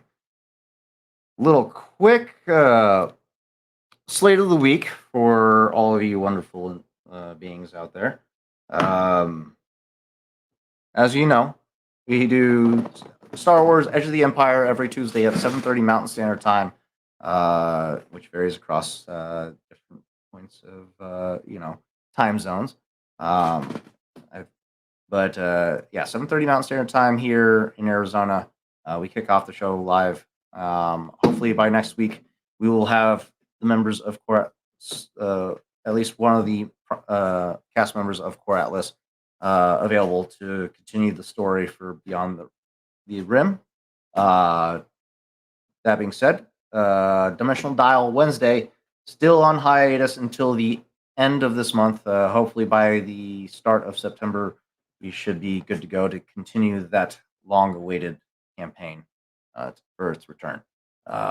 Thursday, Tales of Varden returns at 7:30 Mountain Standard Time. If you're interested in a high magic seafaring adventure, Tales of Varden is a great source of entertainment. As I play a degenerate, drunk, undead pirate who has a very strong case of self-loathing. All that and more. We provide plenty of options for entertainment for you guys, and we hope you guys enjoy it as much as we enjoy playing it. Some quick self promos. You can You can check out Claybeard or Chris Claybeard, the DM of Tales of Arden, at Claybeard's Studios. If you would like some custom pottery work done for you, he makes great work. I have this on standby at my desk at all times, as well as you can check out me on startplaying.games for your own commissioned Star Wars adventures. I am working on incorporating what's it called? Curse of Strahd into my portfolio, so you can enjoy a horror-themed D&D adventure. And I offer individual adventure modules for your own exploration. Hope you guys are enjoying the stories that we were telling, and this little sneak peek preview into the relationship that was established between Gryzard and the Wookiee captive known as Archie during his time in captivity with the Empire, as well as the humanitarian efforts of Gryzard's Gandee Safari Services. He just had a few disagreements, okay? He had a few disagreements. I just want to talk to you. I just want to talk to him. I just want to talk to him. I just want to hit him. I just want to talk to him. That being said, we have a lot to get back to, so the rest of this adventure, as you know, is to be diced. Let's get back into it. Let me get that music going back for you guys. There we go. All right. We last left off with Gryzard, Minoy, and Scuttle reaching the lower levels of the detention center where the solitary confinement cells are held. Before them stands 4 guards at the ready as they are on high alert after witnessing several members of their security forces being thrown from the upper levels down to them, and witnessing bodies falling from the sky is enough to put anybody on combat readiness. Seeing you guys, they do take up defensive positions. So we were going to have now 2 different initiatives here. So, Am I still in shackles? oh, that's right. I forgot about that. And Gryzard is currently adorned in Imperial officer uniform. That's right. Okay, so we're not going to go on an initiative. Let's give them a chance. Let's see. Where are my Imperial Stormtroopers? Got those two are dead. Might as well remove them since they're dead.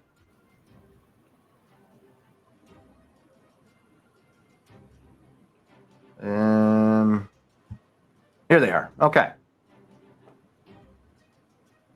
Discipline. Insight. What would be an insight in Star Wars Edge of the Empire? Let's see. Not talents. Need skills. Potentially, I would say potentially either vigilance, because that would be the most one I could think of.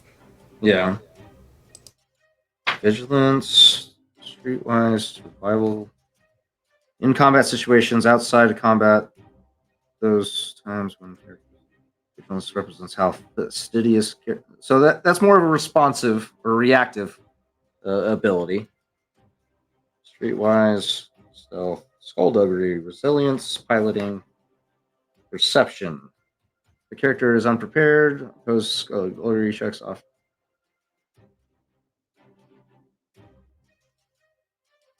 A subtle cue. Overheard conversation. Stink of Jawa or drug introduced into their beverage. Interesting. Okay. So possibly perception. Let's see. Discipline.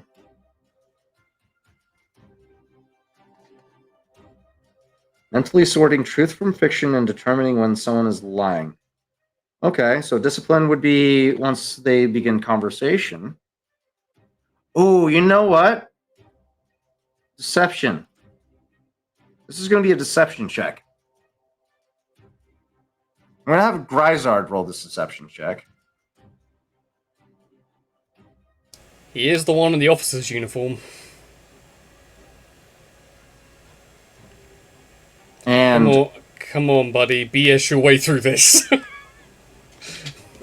you, Minoy, have had adorned yourself in slave shackles. So I'll give him a boost for that.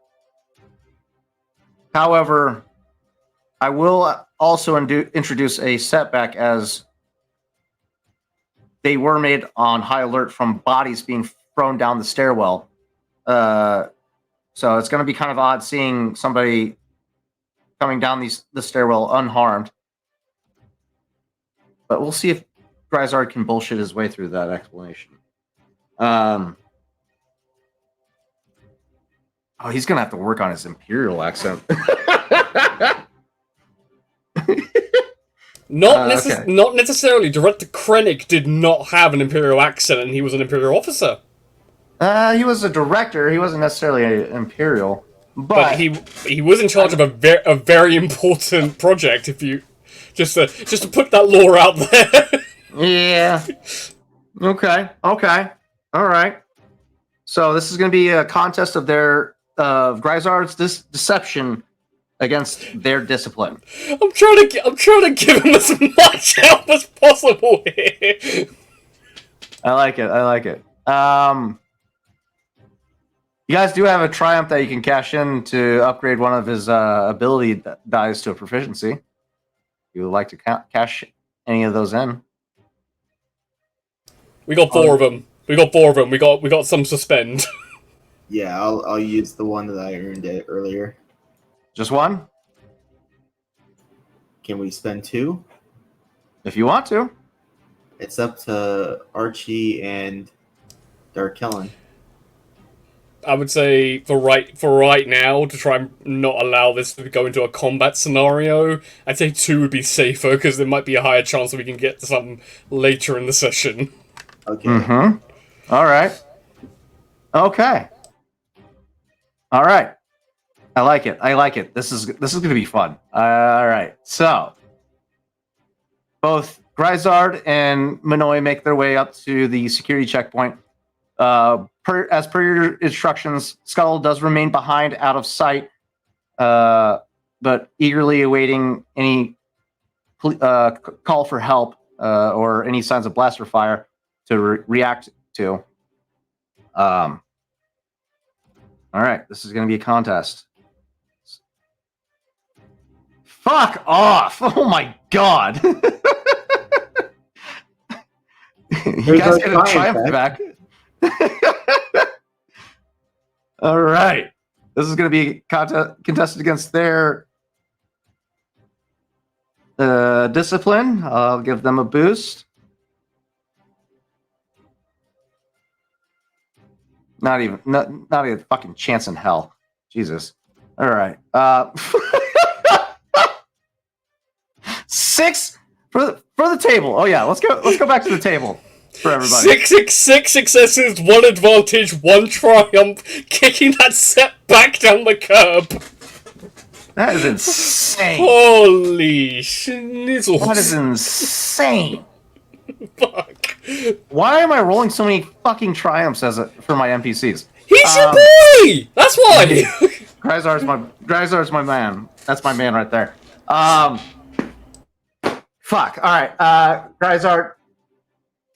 He seems slightly uncomfortable with this getup, but he's confident.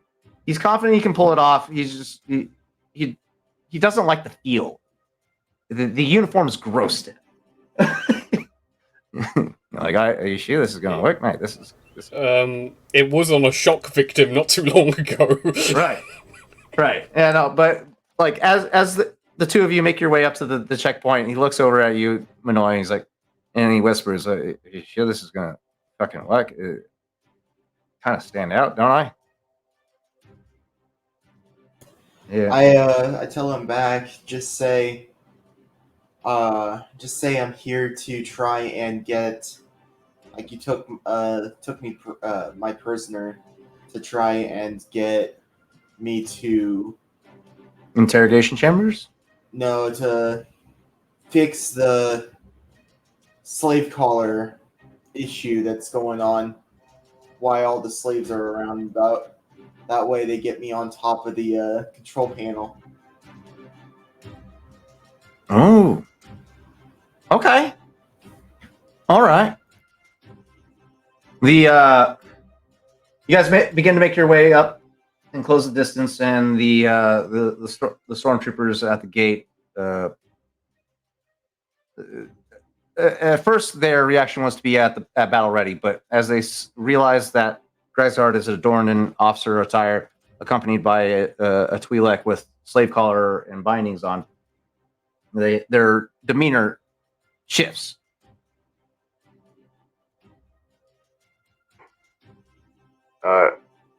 Evening, sir. Sorry for the disposition. The whole station's on high alert. Forgive me. What are you doing down here? Everything's. We saw bodies falling from the sky, from the upper levels. Is everything under control? Everything's fine, right? Just a standard computer issue. This slave here has some experience with technology, so I'm going to be taking her over to the command center, have a work her magic and reinstate some of the slave collars. Some of the slaves up there managed to wriggle themselves out. So, if you wouldn't mind, let me through with me slave here, and we'll get this tidbit all sorted out. The stormtroopers look at each other quizzically.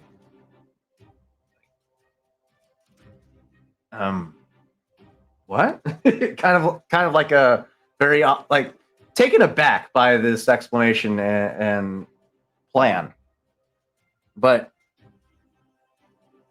Gryzard confidently, unfalteringly, maintains this facade, and seeing the hesitation, he snaps he snaps into the imperial mindset. Oi, hurry up, mate! We got shit's going down, and I need to fix it right away.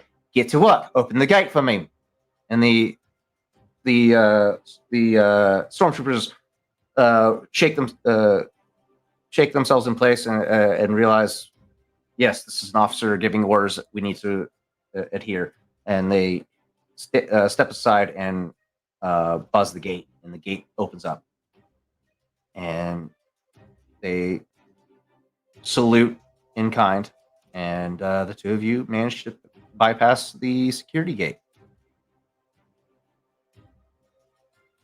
To be truthful, Manoy, I didn't think that was gonna fucking work, but this get up fucking worked like a breeze. I would say it suits you, but the sooner we can get that off of you, the better. You don't have to tell me twice, mate. I'm ready. I'm itching to get out of this fucking thing. As soon as the two of you break line of sight, Gryzard's pace kind of hastens as he tries to fucking find a room to get out of this fucking uniform. And the two, I don't even think Gryzard would wait. It would literally be like round the corner and immediately just let the thing comes off. as soon as he gets out of the uniform, the two of you make your way down the corridor. Light guard presence here in the solitary confinement center, as there's not much presence needed, as the people that are locked down here are, essentially left to fend for themselves for the most part.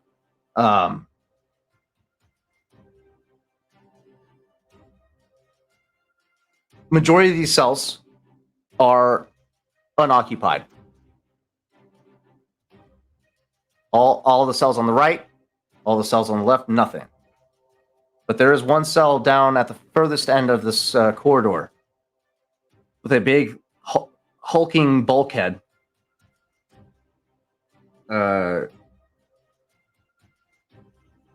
Two flashing red strobe lights indicating that something's going on. Well, actually, the lights would be indicating that the alarm, but the presence of this door just screams bad news. And the closer you get, the more intimidating it begins to feel.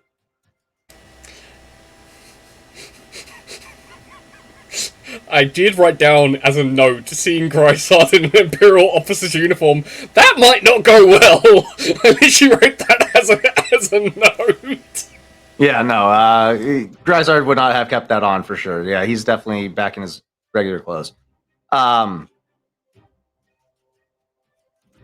There's no obvious door handle to this door. But, Manoy, you do spot an access control panel. And mind you, it's just the two of you now.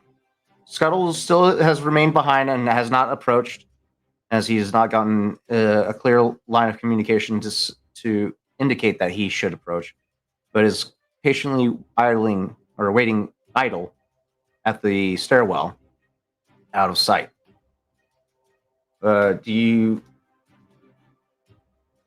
What's your plan with him? Do you plan to keep him in his position, out of sight, to avoid any conflict for the time being? Is he able to hear us with the comlink? Yes, he has his own communication array. I'm going to tell him to hold his position, and if people start coming down the stairs, to run into that room and cry for help, saying he's a droid for the Empire. I like it. Because I don't want him getting hurt. Roger. A souped-up, highly advanced, killing robot screaming, "I'm a droid for the Empire." What could go wrong? That sounds about on What par was for that the again? intelligence of B1 battle droids, though. I mean, Not wrong. All right. So yeah, you give him his clear line of orders, and yeah, you Roger. get that communication back. Meanwhile, the door before you remains appearingly sealed and inaccessible for the time being. Do you interface with the control panel?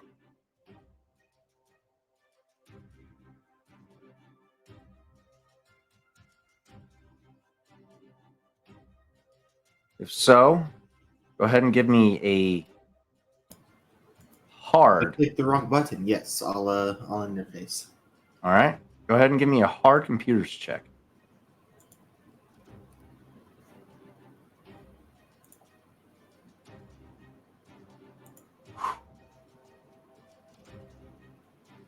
Two successes, two against two failures. Burn the triumphs. Burn them. So the triumphs would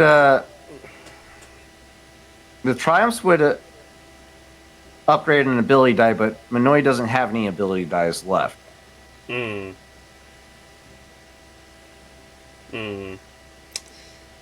So that being said, you get past the first firewall, no problem. The second firewall that you encounter, however, stops you in your tracks.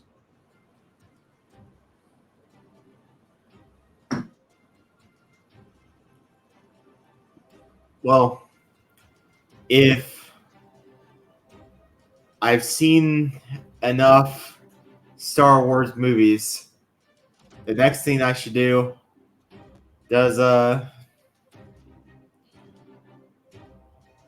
Gandee have a blaster?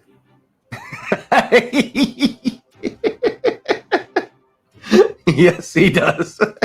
I shoot the panel with his blaster. You take his blaster and shoot the panel.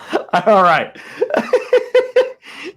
Encountering that first roadblock, instead of attempting to bypass it again, you immediately resort to the most easiest solution, grabbing Gryzard's Dragon Eye Reaper heavy blaster pistol out of its holster, pointing it at the control panel, and fire. The control panel lets out a gout of sparks. You shield your face in time just to avoid any electrical scoring to the eyes, and the doors hiss and pop open, and there before you. I will say his back is turned for right now. There But before you. It's a very, very large outline. Yeah. There before you, prostrated in a interrogation chair, back to you. It's the condition, the state of which you find this individual in is inhumane. Bound so tightly that he can't move his head, his arms, or legs, even in the slightest. As you see a Wookiee of an impressive size prostrated before you. There in the chamber with him, two Imperial interrogators. And as they are prodding and poking this individual with stun batons, trying to get him to comply, to subdue. They stop immediately in their tracks and look at the two of you.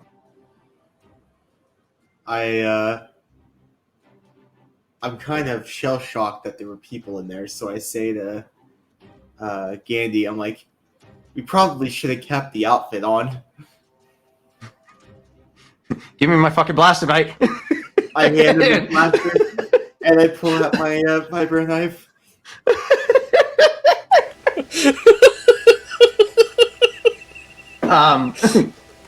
In one quick fell swoop, he swipes up his Dragon Reaper blaster, taking aim at you would think at the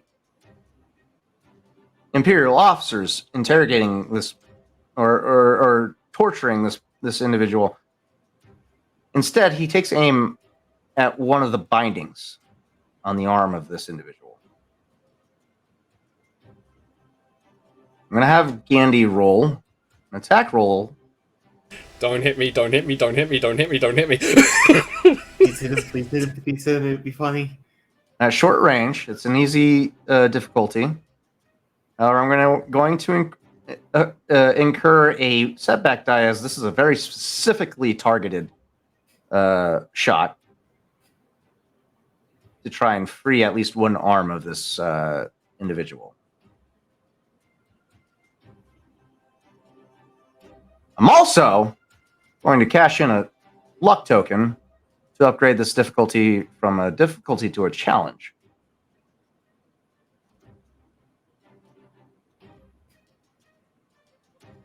Let's see how this goes. Shut the fuck up. No fucking way. Gryzard, you Sharpshooter! son of a fucking gun. This dude has... You watch in one fluid motion as Gryzard takes up his blaster. Kind of... You remember the movie Wanted, right? Kind of trying to curve the bullet kind of motion. As he, in that similar fashion, raising his blaster to the intended destination, fires the blaster bolt and kind of does a backspin and takes cover behind the threshold of the doorway. And as that blaster bolt courses through the air, impacts directly into the binding that's encased, shrouding around the wrist of Archie, who we have not met yet. The shackle shatters open, and in that moment, frees one single arm. Archie, if you would like to, you can have a reaction. You have two people within reach of you. And one free arm. That arm is going to immediately jet snap the one that was going for the stun baton the closest before them two arrived, and just go right for the fucking neck and attempt to dig the claws in to rip the voice box out. Oh shit! That's aggressive. Like, he's enraged. I do want to point out he's wounded at the moment. He's Wookiee rage. He's like in feral fight mode at the moment. Is that a brawl check at this point? That is definitely a brawl. Brawl at engaged range, which will be a... Let's see. Easy difficulty? Let's make sure. Yeah. Let's go with your brass knuckles. Let's see. Oh, I don't have my brass knuckles on at the moment. It's literally just my hand. It's right just now, my hand. I know. It's just the easiest to calculate. It's going to be an average difficulty. I got the difficulty. You just roll the attack itself. Okay. My fuck. Okay. All right. Don't. Times back. Yeah. Don't piss off the Wookiee. All right. So as of right now, you still do not succeed the attack. You match it. You can cash in an extra triumph. I'm gonna cash in. I'm gonna cash in. Okay. Immediately cash in. All right. That is okay. You cash in that. You're down to 2 triumphs remaining. Yeah. That's a brawl.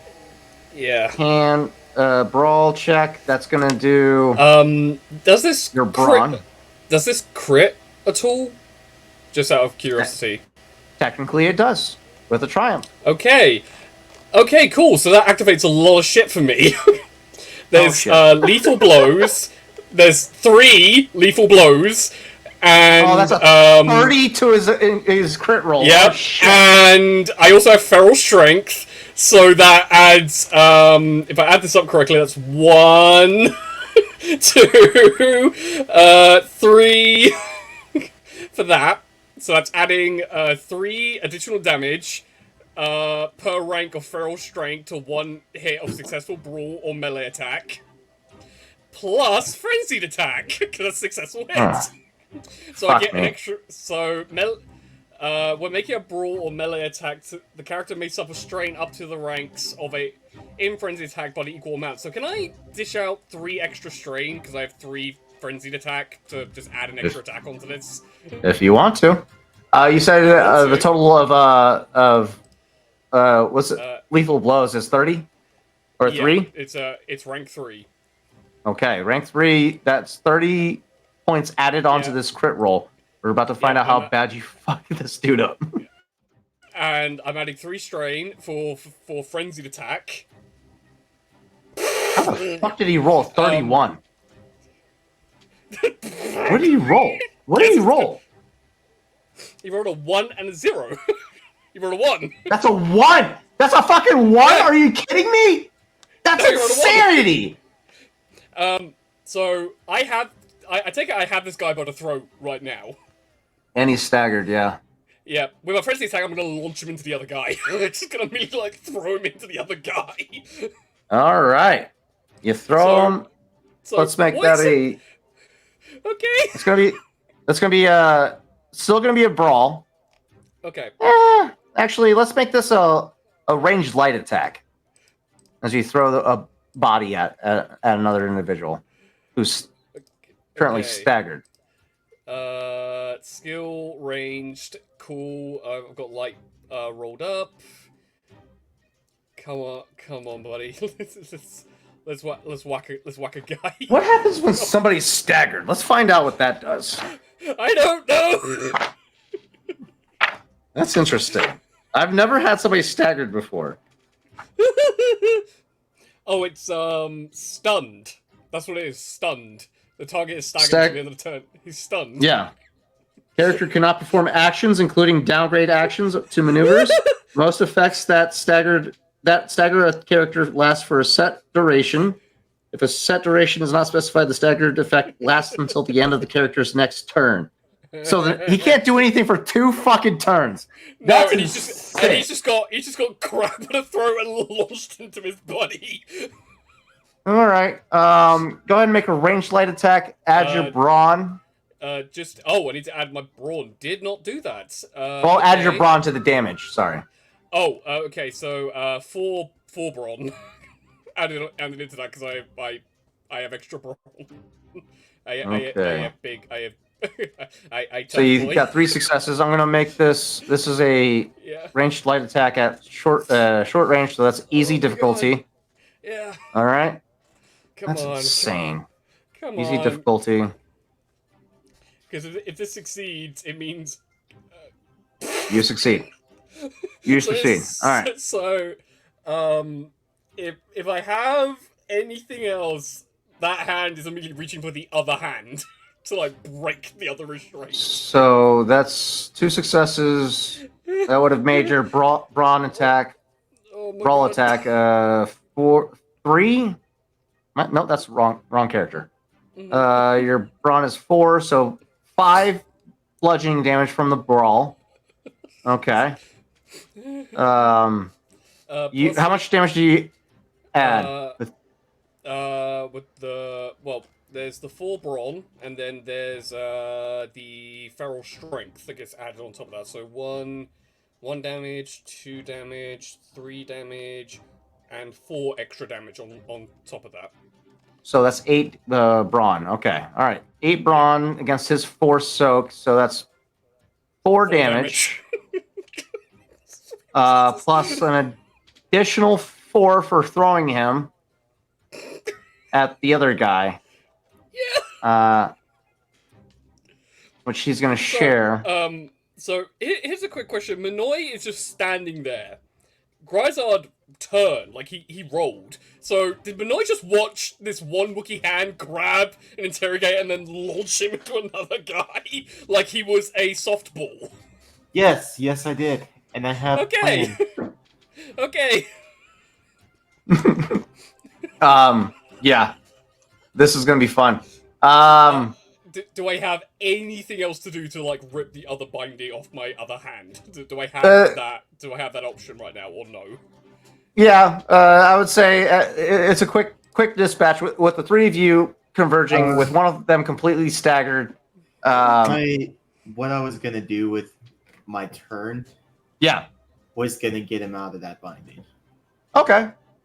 Yeah. So you run up just as he throws the interrogator at the other guy, and you go for the bindings, and as you're trying to go at it, Archie does reach up and just fucking tears it off. Just snaps it like without even thing. Grabs the head bind and just like basically uses his entire body to rip forwards. Yeah. The anger of this Wookiee is very intimidating right now. He's not paying attention to the Twi'lek that's except he's looking at the now stunned guy that's either looking at him or looking at the ceiling, and the guy trying to get him off and realizing I just got loose. Yeah, it's quick work at this point.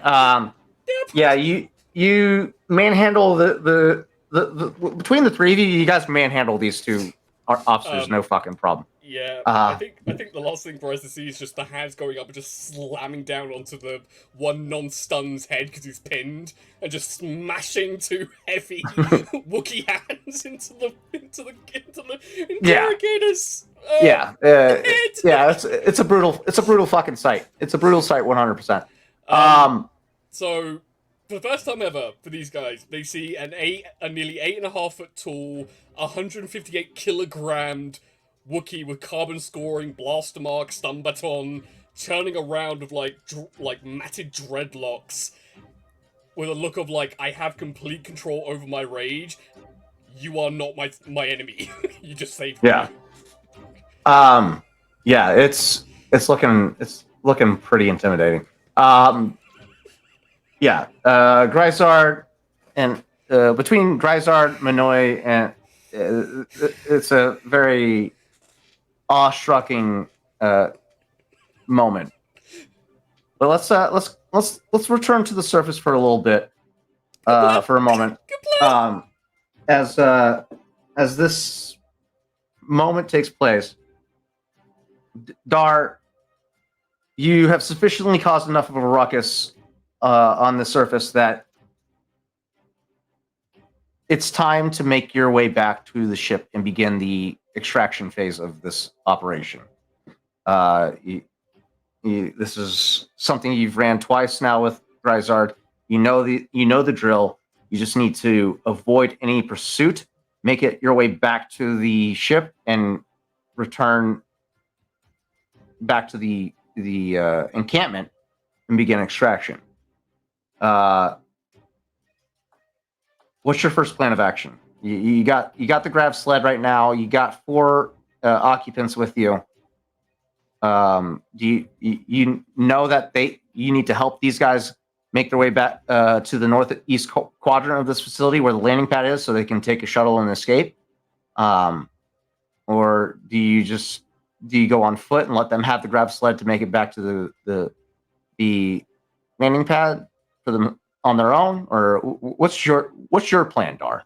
How many scout speeders are not wrecked? Give me a hard average perception check real quick. Okay.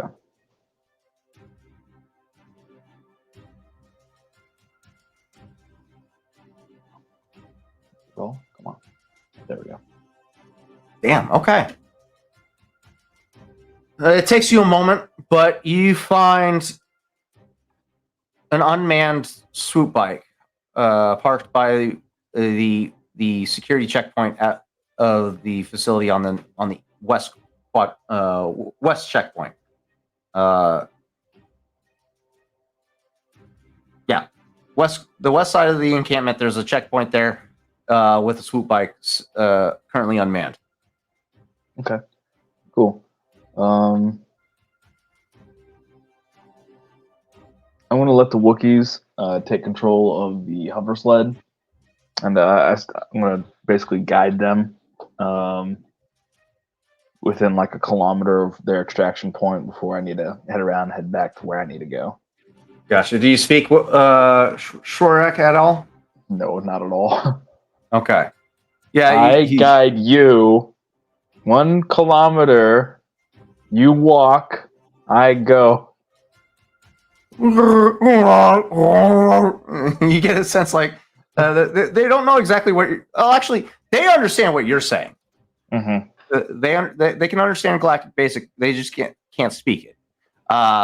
So with that, there's a level of disconnect with the communication, but they understand what you're saying. You kind of don't really know what they're trying to say. Gold star for trying. Mm-hmm. But they point towards the direction that you're telling them to go, give you a thumbs up, and they tell you they gesture for you to do your thing and be kind of pantomime, be safe. I will give them a thumbs up.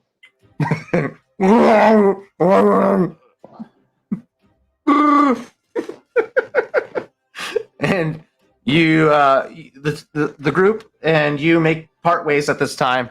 You make your way towards the west checkpoint, towards the unmanned swoop bike. Anything you do before mounting the swoop bike?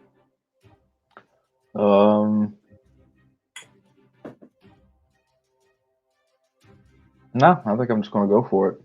Go for it. All right, cool. Yeah. Go ahead and give me a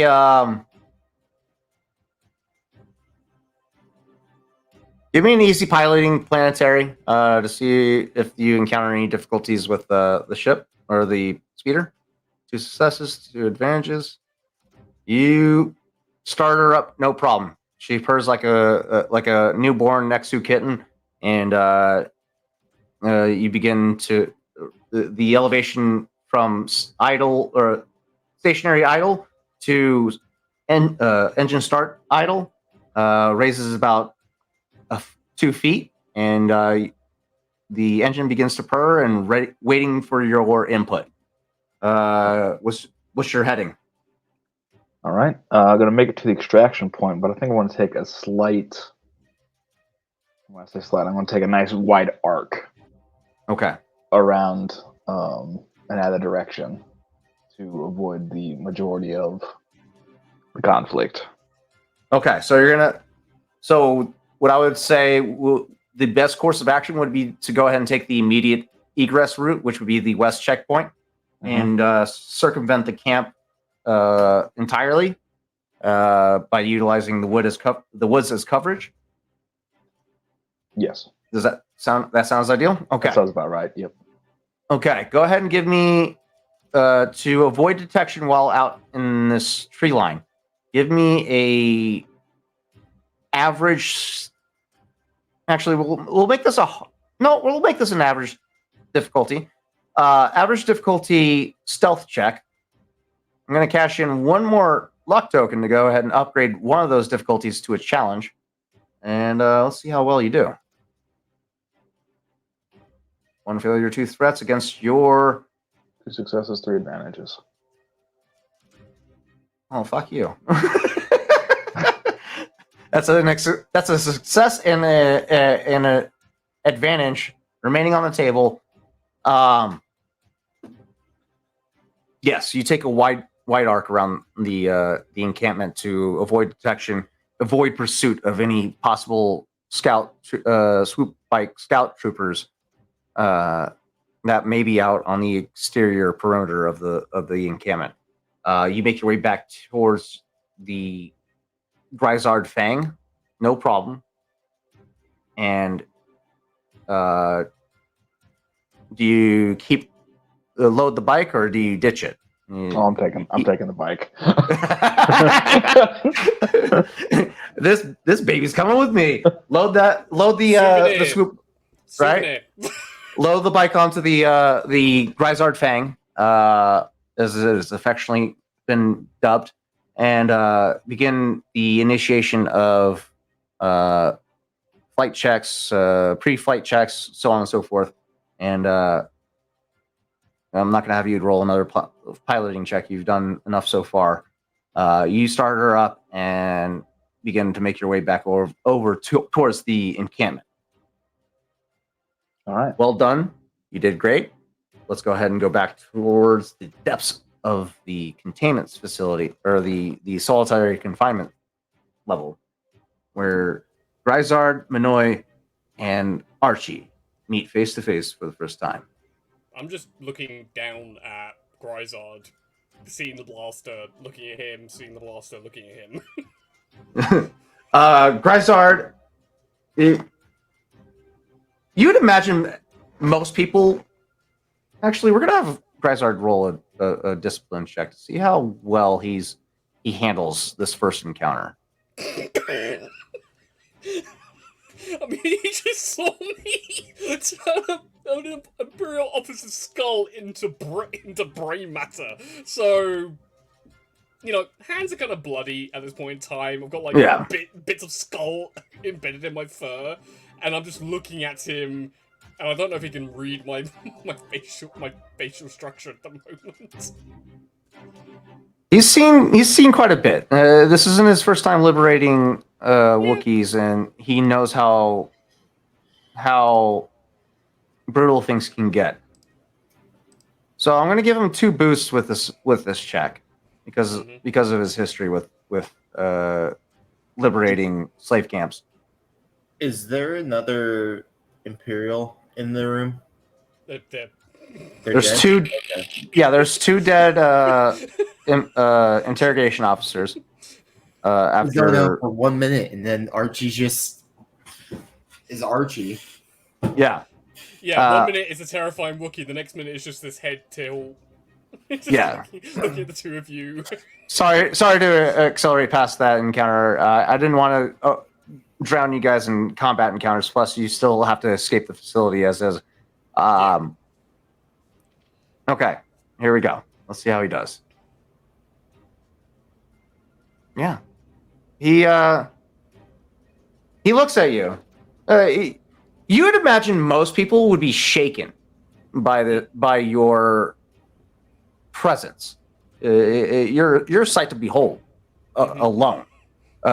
Seeing being witness to the aftermath of a slaughter would be enough to shake most people. But Gryzard just stares at, just looks upon you with a nonchalant smirk on his face, just slowly holstering his blaster pistol on his hip. Aye, you did good, mate. Name's Gryzard Gandee.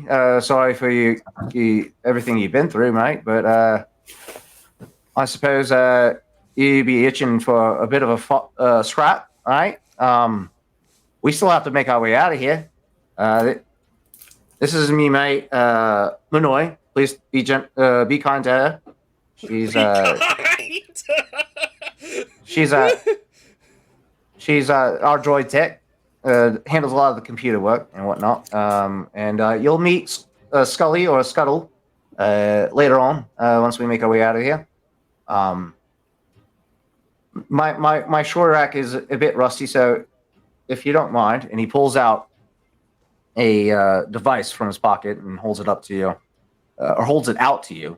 It's with your knowledge of technology, you would identify this as a translation device that allows you to your natural language and vocal to be translated into basic galactic or galactic basic. Sorry, got that backwards.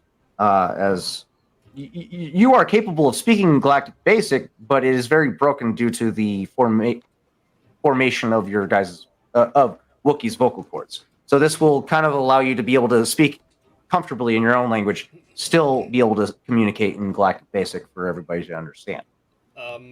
Archie reaches out, and what looks like he's about to like grip Gryzard's wrist. He just gently takes the translator, walks over to the to the Imperial officer, grabs or rips like the belt off so he can attach it to his wrist and just attach the translator on, turns it on.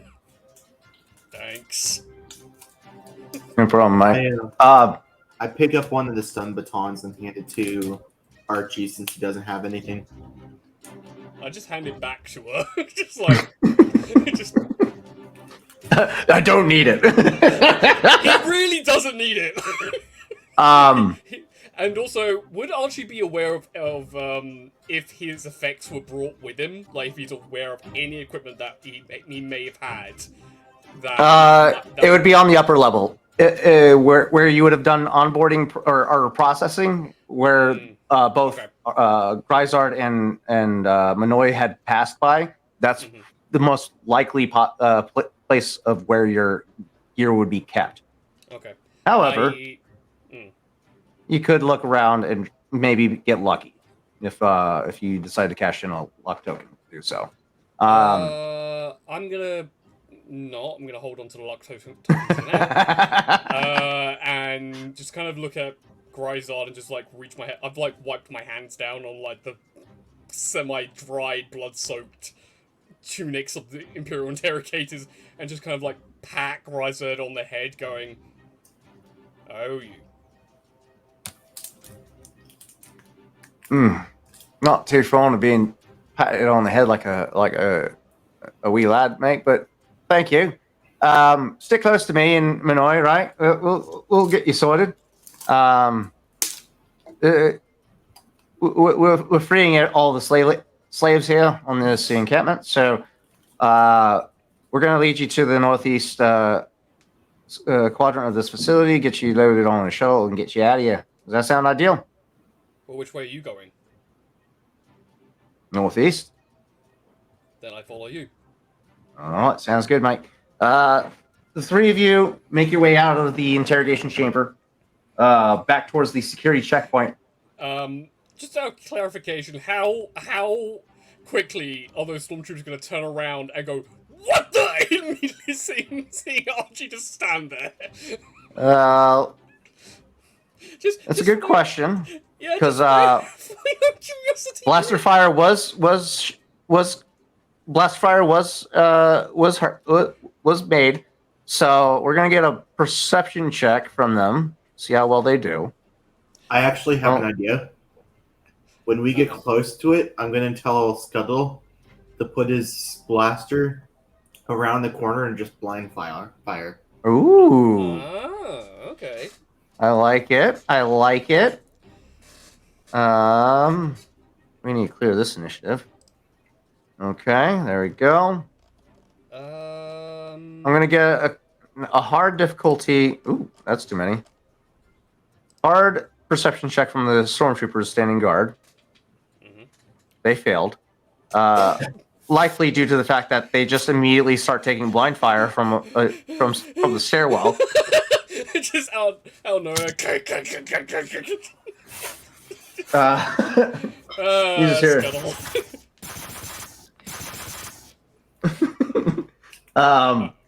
that point, I just look at Gryzard, look at Manoy, and just go, "Droid."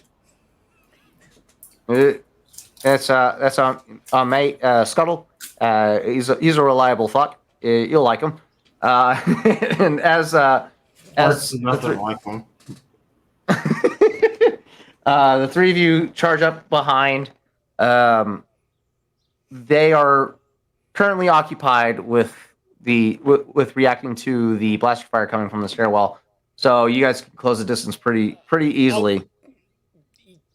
I mean, if Manoy and Gryzard doesn't want to do anything, Archie is just going to full-blown sprint at the first one and just shove him as hard as he can into the console that they're standing behind. Like, just solid, like, fully into him. All right. Here we go. This is where the fun begins, my friends.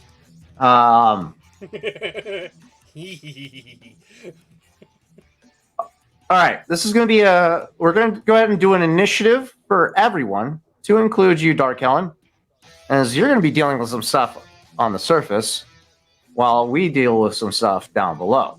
So, let's go ahead and get an initiative check from everyone. Your choice of cool or vigilance. Ooh, okay. Yeah, I'm gonna go with vigilance. Make sure you check the add to the initiative.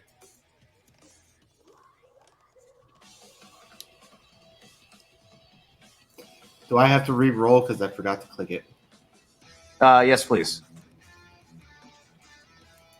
I should have rolled cool, but oh well. Vigilance was higher.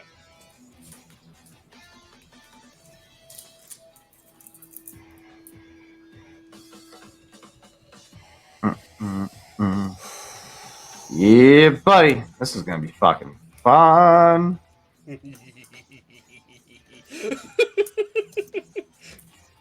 Here we go. All right. I don't have the stat sheets for them, but I do have their stat sheets in this book, so we're going to fly it, or wing it on the vehicles that you're going to be dealing with, Dar. However, the holster. Yep. I found my favorite. I found my vehicle. All right. Cue TIE fighters. No, not TIE fighters. It's gonna be ground vehicles. Oh, okay, But- okay. It's gonna be fun. No, not that powerful, Mm. but pretty powerful.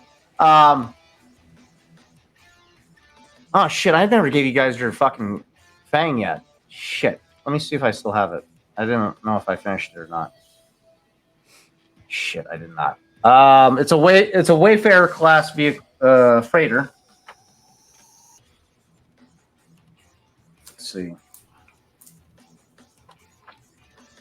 All right, let me find it because I didn't give you guys your fucking ship. Unfortunately, I forgot to do that. My bad, guys. I got distracted by building this thing. I forgot to build the fucking Gryzard Fang. Shit. To be fair, it's a very pretty ship. It is a beautiful ship. The Wayfarer class freighter is a very versatile ship. It's got some decent armaments to it. Where are you? Like, That's in the core rule. oh, that is not too bad on the. You have it pulled up on your end? I literally have looked it up on Google Images of the stats for it on Star Wars. I might retract that statement and give you guys the Hawk 290.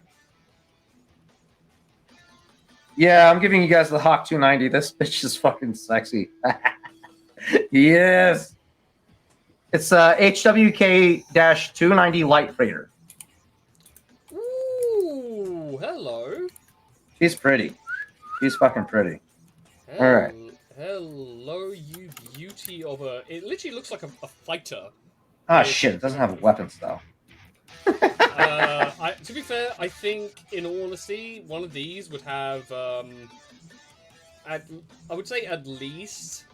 It has it looks 5 like- hard points, so you could attach weaponry. We'll give you guys some weaponry. I would say probably like 2 missiles and at least a section of blasters. Turbo. We're gonna go for the time being. We're just gonna go standard with some laser cannons, dorsal mounted laser cannons, which have a damage of 5, Ooh. critical of 3, and range of close. Which space combat close can mean up to like 100 feet. So It is a very streamlined and beautiful ship. I love it. It looks beautiful. I like the ship. But yeah, you guys. So yeah, you guys are flying the Hawk 290 light freighter with dorsal mounted cannons. All right. I gotta have them custom mods. You know full well that Minoy, Gryzard, and you yourself, Dar, are gonna be customizing that damn thing. Oh yeah. I'll get to building the Gryzard's Fang after this session tonight, and make sure I'll have it ready for you guys next session. Yeah. Sorry, Fang, I got distracted.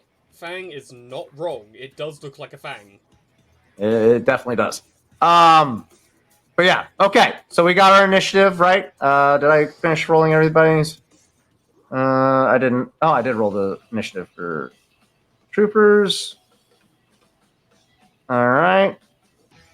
Need one more initiative. I'm going to add them at the end. Okay, we got our initiative. Oh shit, we forgot Scuttle. No, you don't Scuttle. need Scuttle. He's just going to keep blind firing. It still Okay. needs a yeah. Fair. Yeah, So- let's add him to the initiative just so he can do stuff with you. Actually, he'll act on your initiative. Yeah. So he can do whatever. You'll take your initiative, and then immediately after your initiative, you can give Scuttle his orders to do whatever you want him to do as an incident. Okay.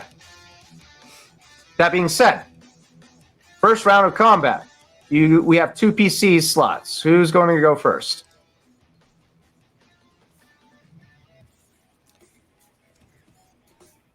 All right. I'll leave it up to everyone else. I'm a bit lower on the totem pole. Well, you know what? With the hesitation, Gryzard's going to go first. That's fine. That pips. You watch as Gryzard flourishes his blaster pistol from its holster, raising it up. Actually, no. He's gonna go with a quiet attack first. He's gonna draw an Asian throwing dagger from his left hip and throw the dagger at one of the Imperial stormtroopers at the checkpoint. I swear this guy's probably gonna have like 20 daggers on him that are just hidden in like compartments that he can get to really quickly. It's gonna be short distance, so distance for or the difficulty for short is going to be forgot to remove that. There we go. Easy difficulty. All right, look at that.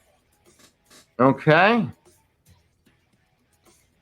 I'm going to give them a boost because they are distracted. And let's kill some bitches, shall we? Mm-hmm. Success! All right. Lands a shot with a throwing dagger for 5 damage with a pierce of 2.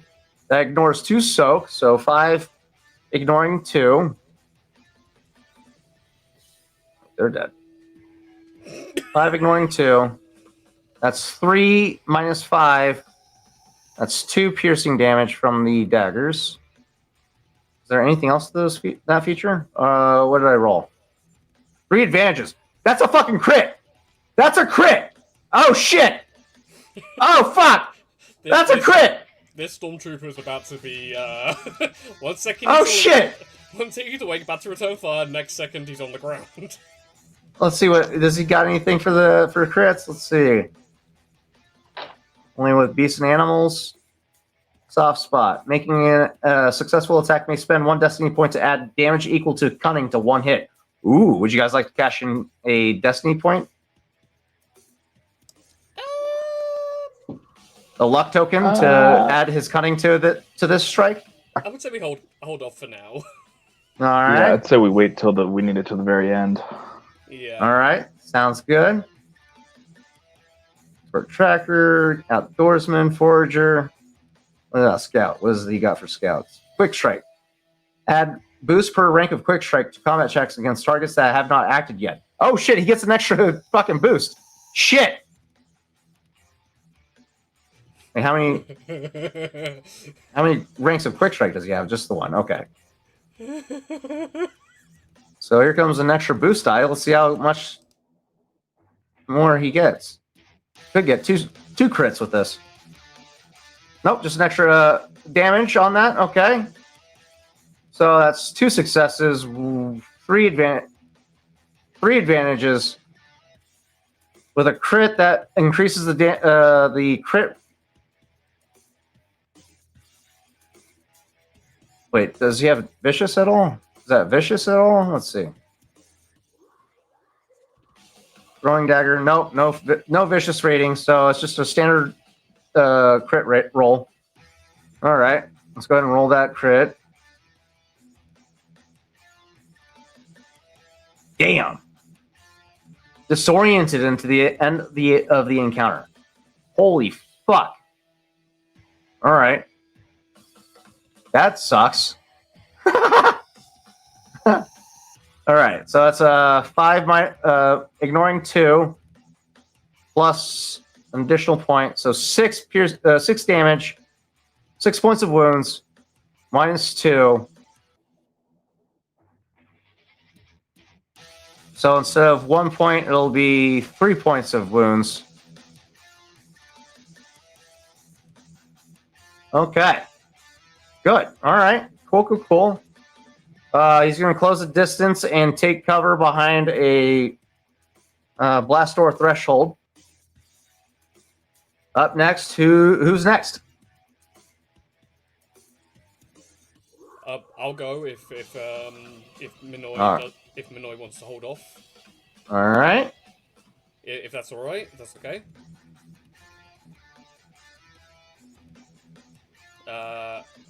Okay. Is that Stormtrooper dead or like fully disoriented?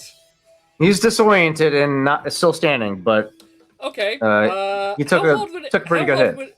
How hard would it be to grab him by the ankle?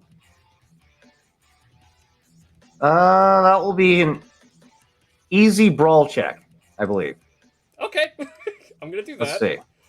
I have another thing as my incidental that I can do that I'll do immediately after this. So this is going to be engaged. Build pool. Oh, I misspoke. It's an average difficulty, Okay. but I got the difficulty on my end. Okay. Gonna roll that. I'll give you a boost die because he is disoriented too. If you're going for the one that is specifically disoriented. Yeah, the one that specifically is disoriented. Okay, gonna roll a boost die. Okay. Now. All right. Okay. Do you crit at all on your brawl I don't know, checks? that's 4 advantages and 3 successes. All right. I don't know if that. I don't know if that crits. Every success above 1 is an additional point of damage on your brawl. Okay. Um, So I take it I have him by the ankle while he's disoriented. This poor fucker. he's about to go for a ride. Because all right. with my incidental, if I'm allowed to do this, can I, guys, just for clarification, am I allowed to spend 1 destiny point in order to use this signature ability that Archie has? Do it. Do it. Cool. It's now or never, guys. It's now or never. Yeah. Okay, cool. I'm gonna, once per session, as an incidental, the character may spend, it was 2, now it's 1, to gain the following ability. Unmatched protection for the next, for the remainder of this current round, and 5 additional rounds on top of that. So what that does, I can, when a character is hit, when an engaged ally is hit with an attack, the character may choose to be hit instead, and I reduce damage by 2, as during the next 5 rounds, plus my soak goes up by 1. Oh shit. So again, for clarification, I take it I grab this guy, right? I got him by the Yeah. ankle. Yeah. Cool. I'm going to swing him into another stormtrooper. Why you gotta batter my fucking stormtroopers, man? All right. Yes, I can. And I'm raging as well because I'm still wounded. Unarmed combat, almost. Although most characters probably feel more comfortable going into a fight with good blaster in hand. Characters fighting Like, unarmed generally use brawl. Yep. That's right. Unlike other combat skills, the brawl skill is designed to be used independently of any weapons although there are some weapons that can be used in conjunction. Yeah. When making an unarmed combat check using Brawl, the character's attack has a base damage of his Brawn rating, a range of engage, a critical rating of 5, and a disorient of 1. Okay. And a knockdown quality, and knockdown qualities.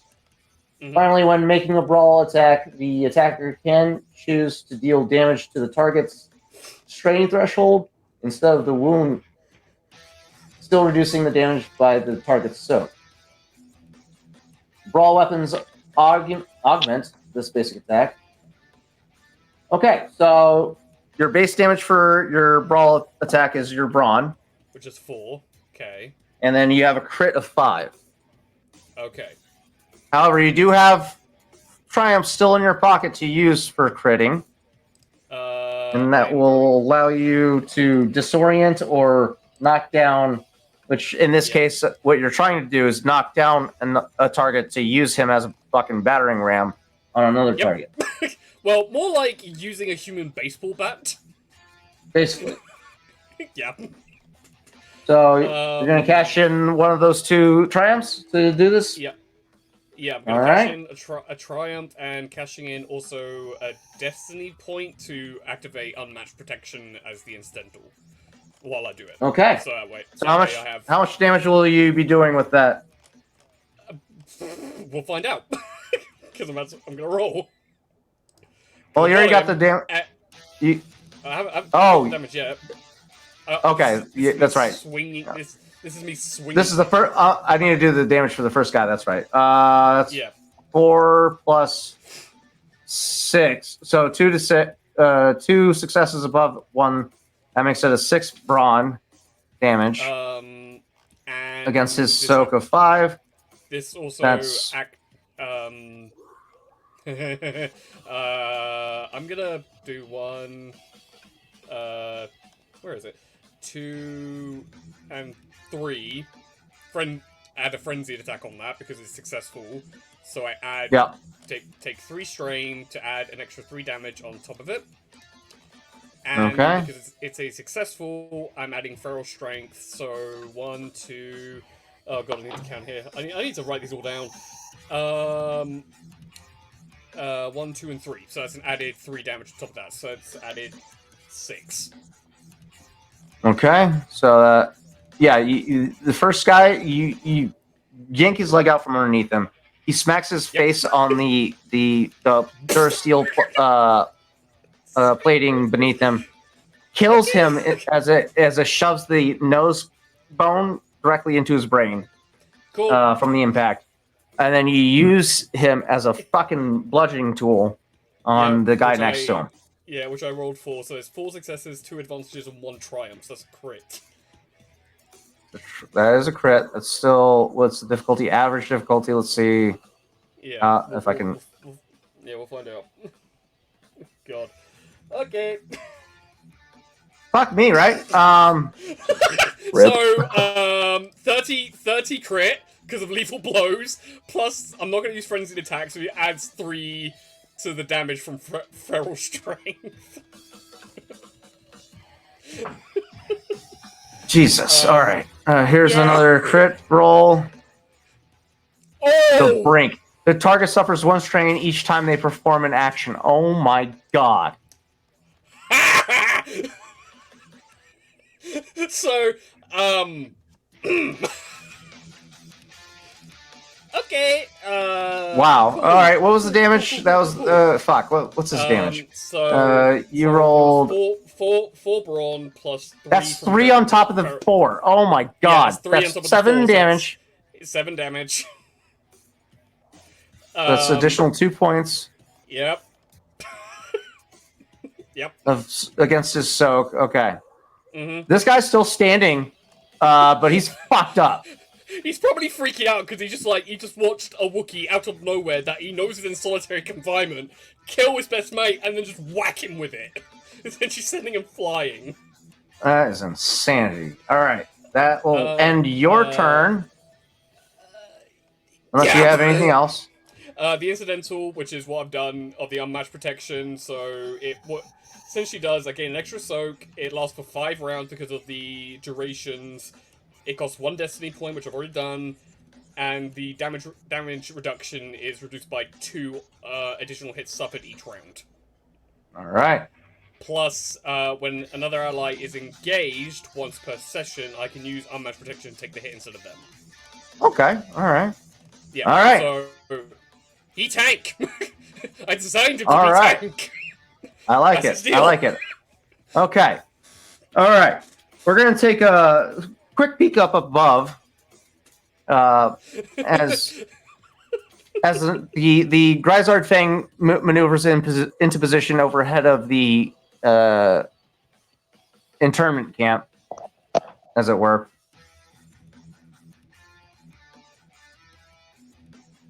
Dar, you see, as you begin to pull up,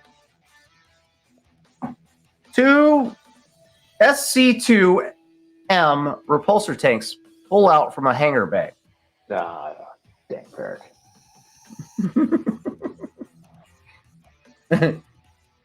They. So technically, I need.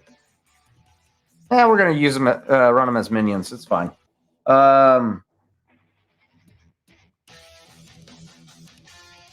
Yeah, they're yeah. It'll be fine. 2 tanks pull out, and they begin to maneuver into position, spotting. Well, let's see if they can spot you. Before they do anything else, let's get a perception check from them. Average difficulty.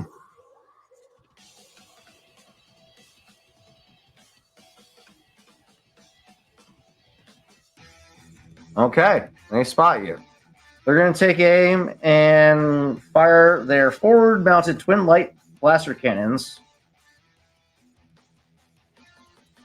You guys are soaking that ship is. Where's your guys' ship? What do I do with it?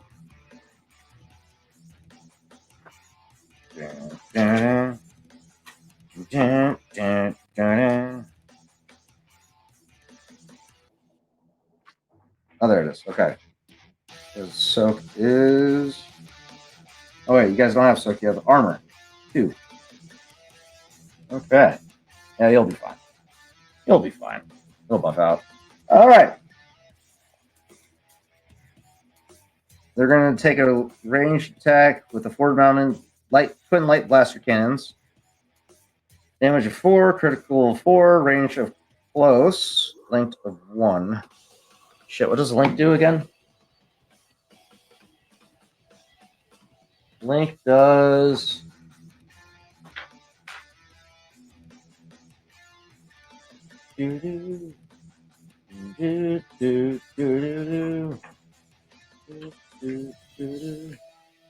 One second. Link. Where's Link?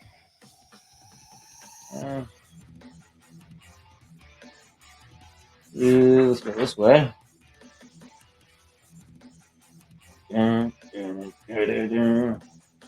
This music is going hard. I like this music. All right, I'll wrap this up. Burn. Linked. Coming up. I'm looking at it. Some weapons, like the laser cannons fitted to the Z95 Headhunter, are designed to fire together at the same target. This increases the possibility of a hit as well as damage dealt when firing a linked weapon. On a successful attack, the weapon deals 1 hit. The wielder may spend 2 advantages to gain an additional hit, and may do so a number of times equal to the. Okay, so as long as I have advantages to spend, I can do an additional damage of 4. Cool. All right. Okay. So this is a.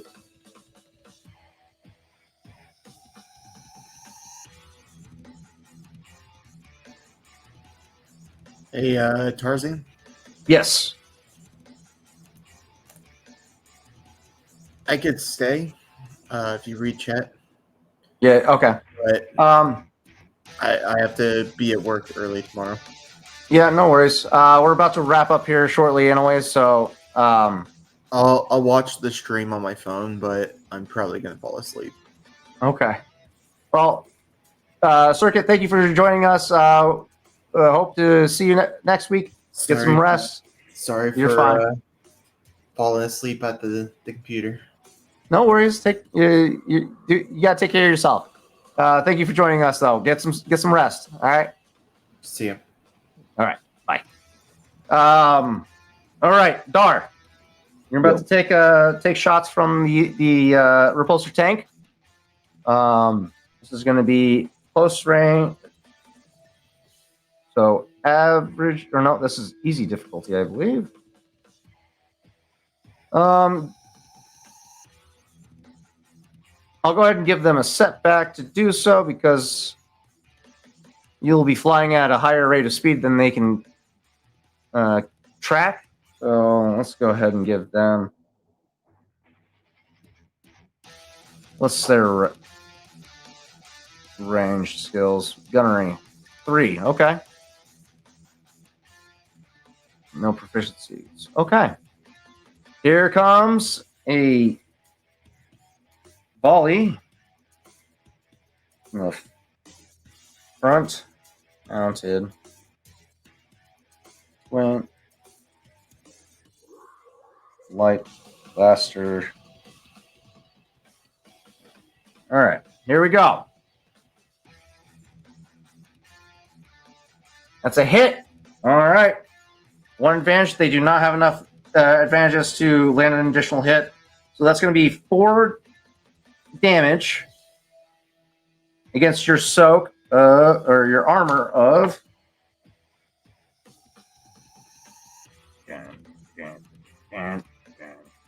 Shit. I forgot to keep my finger in place. And here we go. It's right. Nope. Right here. Your soak is, or your armor is 2. So 4 minus 2 is 2 against your 8. Your whole threshold of 18. So if you can keep track of this number for me, you're down from 18 2 points. So you're down to 16. Or you're at 2 points of damage to your hull. All right. Got it. Got it. All right. That was their turn. That'll end their turn. Next is you, Dar. You have 2 tanks lined up in your sights. Okay. I guess I'm going to strafe over top of them, blast them from the sky. All right. You're using the dorsal mounted cannons, which will be. Go ahead and do a gunnery check. Right. If you succeed the hit, it's going to be close range. Oh, that's So probably not correct. I'm going to reroll that. 5. Nope. That's incorrect. Oh, For some reason, I rolled 2 of them. 2 interesting. sets of skills. Should have done that. Nice roll, though. Your flight, we're going to add a setback. So, yeah. Yeah, unfortunately, you don't land a shot. But with one advantage still on the field, I'll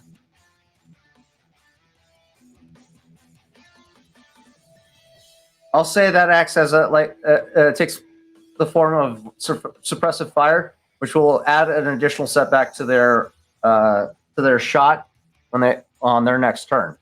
So they'll have 2 setback for their next shot at you. Sound good? Sounds good. All right. Up next, we're gonna have the Imperial Stormtroopers in the hallway, reacting to Archie fucking. Just Hulk slamming Loki style. Yeah, Avengers Assemble fucking momenting the Stormtrooper in his hand. Unhand me, you dull creature!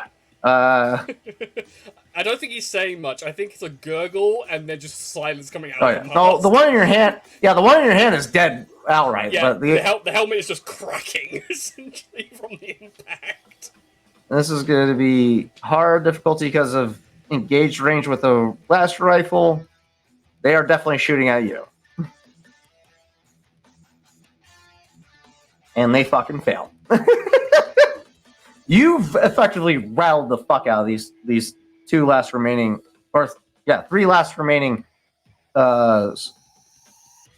stormtroopers. Yeah, they fucking miss. That being said, we're back at the top of the initiative. Excuse me. Who would like to go first? I would. All right. Yeah, I was gonna add insult to injury and do 2 ranks of sidestep, which would have added a difficulty on ranged attacks, just to be that much of a dick. But actually, I'm gonna do that now. So for my maneuver, Okay. as bodyguard, what it does is once per round as a maneuver, suffer my final 2 strain to upgrade the difficulty of all ranged incoming attacks by that number for next round. So they get an extra 2 difficulty. So I am out of strain now. Ooh. Ooh. Shit. Okay. So it's a tactical choice. Okay. Cool. Okay. How's the guy in front of me looking? I'm still holding his mate. how's the guy in front of me looking? They're still looking pretty fresh. They haven't been touched yet, but you know, the one guy that you beat with the dead guy is pretty much knocking on death's door. Yeah. Okay. Just me like haymaker, just like down his fucking head. All right. Go ahead and roll a brawl check again. Average difficulty. Yep, the one thing I am good at. I need you to fucking chill.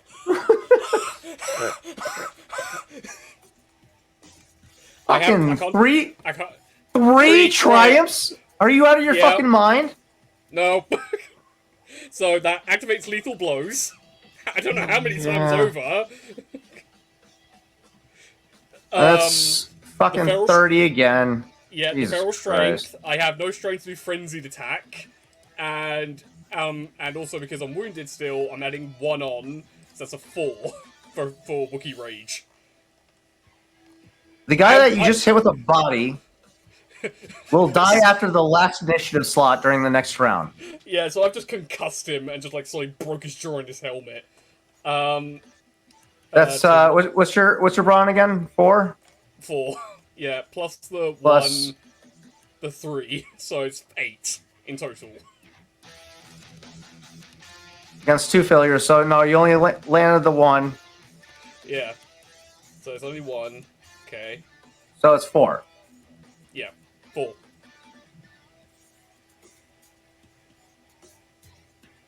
You know what? No, because you rolled 3 fucking triumphs in a row. Yeah, that's 3 hits. I'm not nerfing you that fucking bad. So Yeah, the end is nigh. Yeah. Now. yeah, he's fucked up. So 4 plus 2, that's 6 6 damage. Yep. Plus your what else do you add to damage? Rage. The rage, the Wookiee rage. So it's an added just 1 damage to all brawl and melee checks. So that makes it 7. 4 plus 7. Okay. Yep. Against his 5. Okay. Does his helmet just like slowly go into his shoulders because I've just haymakered him into the ground?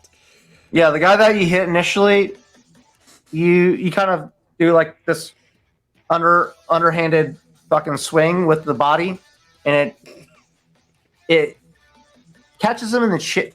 The dead body's head catches the barely hanging on guy's chin and fucking snaps his neck back and breaks, severing the spinal cord. He fucking dies. He's done. Yep. So I just turned slowly to the other 2 stormtroopers there, and if the Wookiee could just have a manic grin in their rage, just staring at these two stormtroopers, because they've beaten him, they've shocked him, they've starved him, they've hurt other Wookiees, and right now these other two stormtroopers are just about to get completely done over by Archie. Yeah. There's a, yeah. You managed to. You know what? They definitely need a fear check at this point. This is going to be a discipline check, hard difficulty for sure. Oh my god. So that's okay. Surprisingly, they hold firm. These are some hardcore motherfuckers, apparently. They are. Which makes sense, being that they're the ones standing guard in solitary confinement. Yeah, but it's either between me or the droid that's blind firing, so it's like, hatch your bets. That's a good point. That does deserve a fucking setback. Let's see. Yeah. One failure against their how many successes? 3. They have 3. So that brings it down to 2 successes. They still succeed. All right. Hey, fair enough. That being said, that will end Archie's turn. Dar, would you like to go before I give my tanks a chance to go?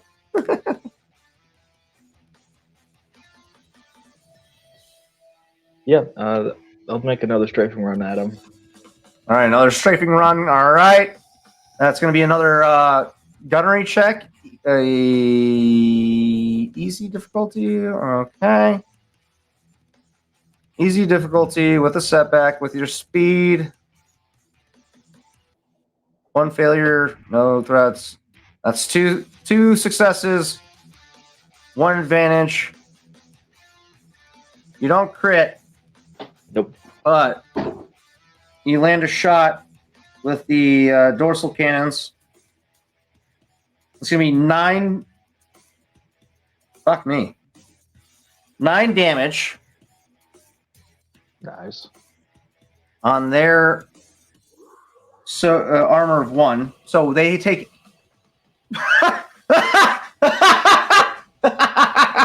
So, quick question, Tarzan. Which one goes boom? Which one blows up?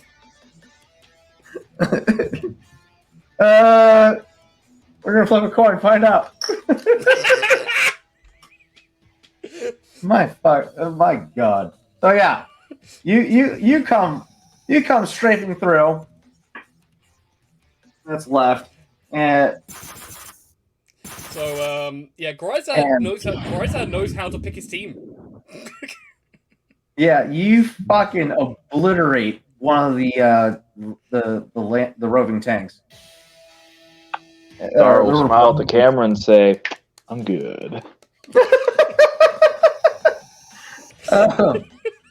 That's 1 tank down. All right. Anything else you would like to do? Any piloting skills that you would like to? Oh shit. We gotta get you. Yeah, we gotta get you fucking set up. Shit. You can. Let me get to the starships and vehicles here. Maneuvers. You. Oh wait, you use your maneuver to 180 drift and come back for strafe. Is there an incidental we can do? Let's see. For the sake of brevity, we're just gonna keep things moving for the time being. That's fine. Yeah, you demolish one of the repulsor tanks, no problem. It's their. I'm gonna go with their turn now because you just royally fucked them up. The last remaining tank, however, is going to take a shot at you as you pass overhead. It's going to be an average difficulty, still setback. I'm cashing in a token to upgrade their gunnery check to ability die to a proficiency die. Let's see if they hit. Fuck! God damn it! God dang, I am good. My fucking god. Classic Stormtrooper aim. Doesn't matter if they're in a tank, TIE fighter, or blaster. You just hear the 2 shots fire off, and they go wide. You manage to not circumvent it entirely, and off in the distance. Why do you keep turning off the music? There we go. Yeah, that ends their turn because they're fucking useless. Gryzard's gonna go up next and take aim at. Oh, no, he's gonna close the distance with Archie and get in melee range with these guys, since it seems a little more fun for him.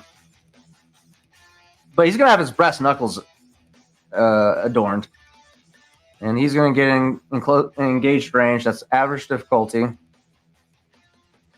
As he comes running up with brass knuckles in tow, landing a successful hit for 5 bludgeoning damage with his. I need an advantage. Or what's this crit? This crit is 4. I need 4 in order to engage this crit. Shit.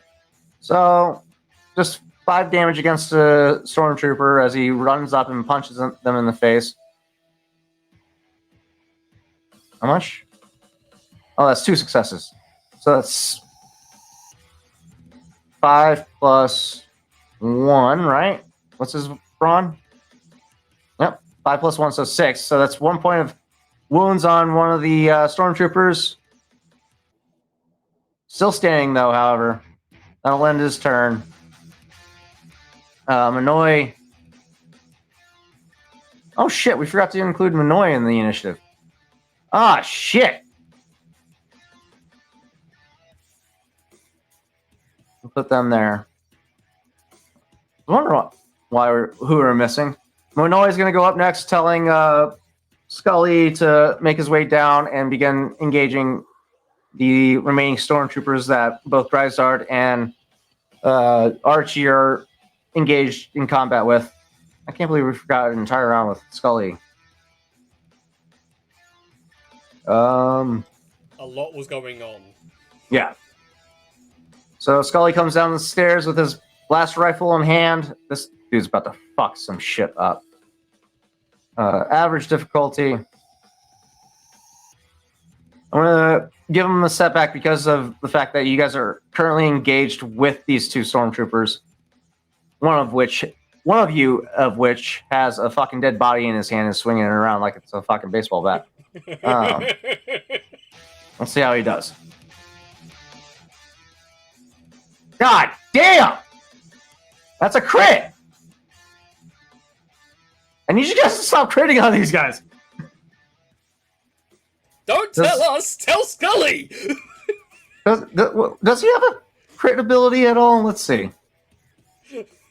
I don't think he does. He just does a lot of damage when he hits someone. Grid surgeon. Resolve surgeon. Back to pressure point. When making he's not brawling anybody. Anatomy lesson. After making a successful attack, may spend 1 destiny point to add damage equal to intellect on 1 hit. Could do that. Bodyguard. Barrage. Add 1 damage per rank of barrage. That's right. He has 3 barrage ranks. That's 9 plus 3, 12. Fuck. Stormtrooper just goes flying. Stormtrooper just has a hole of plasma embedded in his chest. That's right. He does fucking 12 damage with that fucking thing. Are you sure are you sure you don't want to upgrade him to a super battle droid just for the wrist-mounted blaster? 12 minus 5. Fuck me. That's 7. 7, yeah. Well, let's see if he takes out another guy effortlessly. 3, 4, 5, 6, 7. Yeah. Fucking There's 1 guy left! blasts him in the back of the head. No fucking problem. Because we missed initiative with him last round, I'm going to give him another attack. Go for it. Do it. Come on, Scully, be the MVP of 1 shot. This fucking guy. Just Fucking hell. Oh my god. Come on. Oh my god! And that's a crit again! Okay! It's a fucking crit!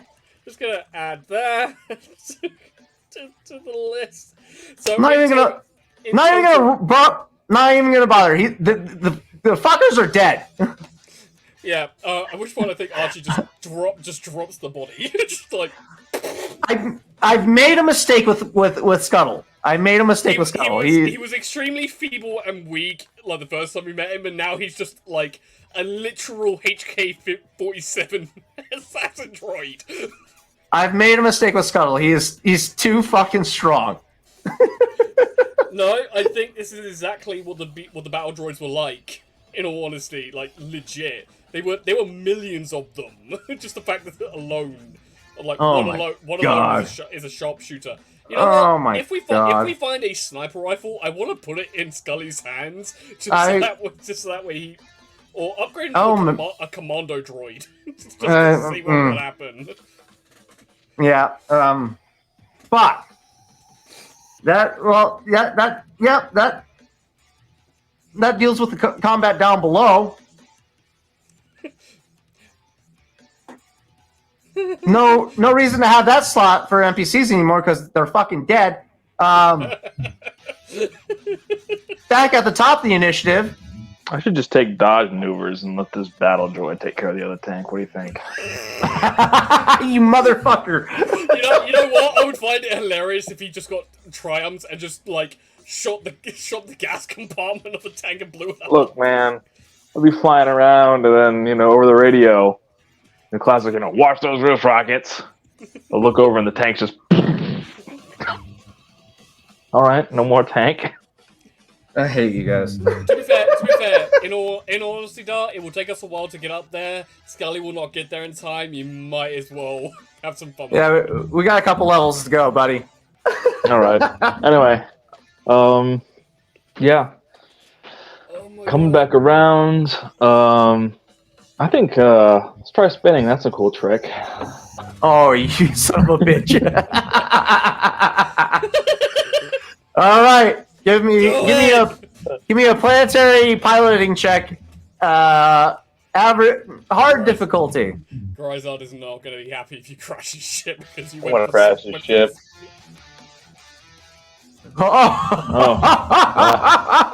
We have 7 triumphs. We have 7 triumphs. If you want to burn them, burn them. Well, it's not gonna offset the 5 threats that just occurred. I know it's not going to offset it. But it might limit the damage. You do a barrel roll just as the repulsor tank takes another shot at you. The plasma beams barely skirt the surface of the top of the ship, leaving some scorch markings, taking out your long-range communications array. Still able to communicate short distance, but your long distance is fucked until you make some repairs.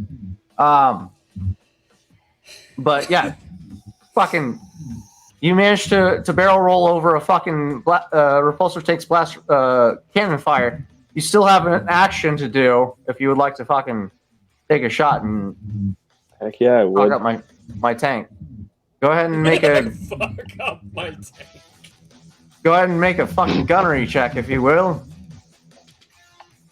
The kicker is I can't shoot very well when I'm in a barrel roll.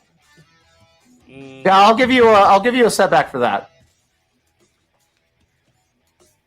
So that will be 2 setbacks again on your difficulty of easy. It looks like, I believe that's right. Yeah. Yep, easy difficulty. 2 setback. Let's roll that difficulty. You just have 3 threats to beat, and you didn't. Oh, Yeah, I didn't get anything. nothing. 0 successes and 3 advantages. Can't do anything with those advantages. The advantages offset the 3 threats that was generated on the difficulty.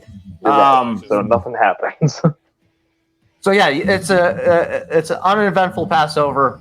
I'm gonna go ahead and remove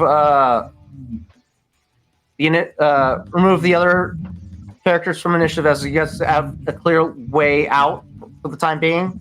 until you Okay. get to the surface. So it's just going to be just Dar and the tank in initiative for the time being, for the moment.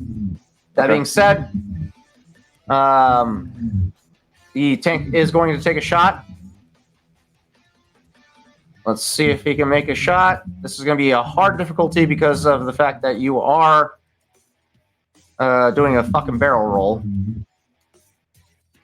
And that's going to also take a form of 2 setback, as your speed and the barrel roll maneuver is going to be hard to land something. Yeah, that makes sense. That makes total fucking sense. Mm-hmm. All right. That being said, we're back to you, Dar. All right, I want to straighten up, line up my shot this time, and just go full ham with the gunnery. All right, so you're going to do precise aim with that. So go ahead and give me an easy gunnery check with a boost. That's the blue dice. Yep. All right.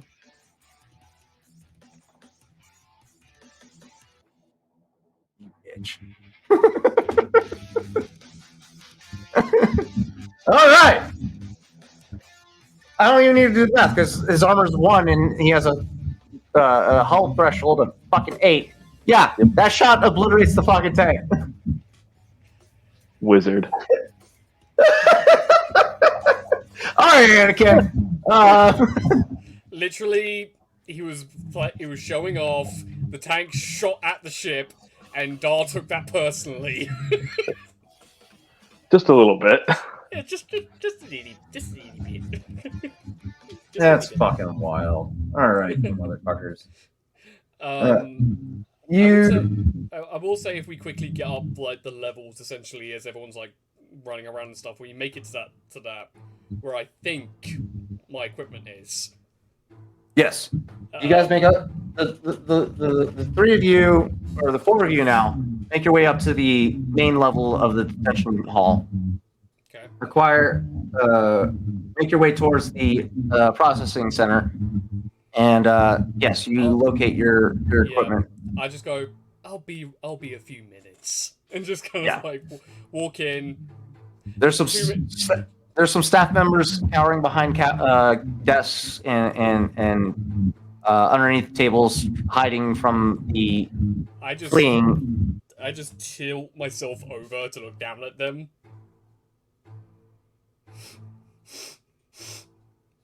Yeah, they're all damn near pissing themselves in fear. Get out! And just scream that at them. How quickly did they book it? they all shriek in terror, and the entirety of the staff in this room book it out of the door, giving you a wide berth as they apprehensively make their way past you to escape.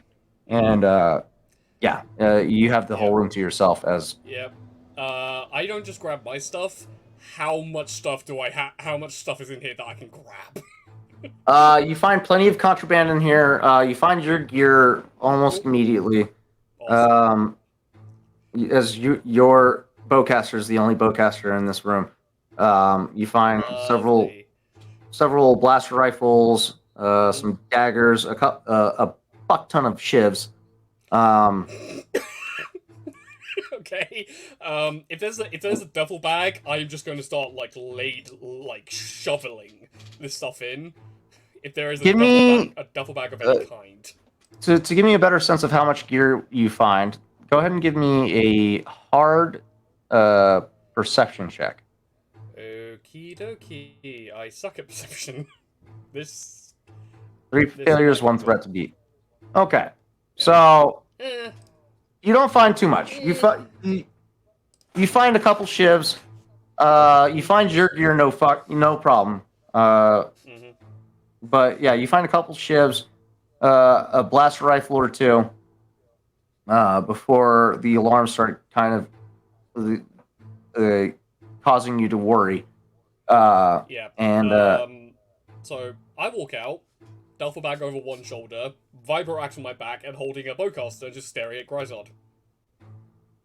Just toss him the duffel bag. Well, thank you, mate. You all set? You all dolled up, right? You set? Just crack neck. I'm good. All right, mate. Let's make our way to extraction and get the fuck out of here, shall we? just nod in that moment. Minoy and Scuttle look expectantly, ready to get out of here. The four of you make your way up to the surface level, where you see overhead the Gryzard Fang flying in overhead. Some minor carbon scoring on the exterior of the hull. Gryzard immediately calling the fucking ship.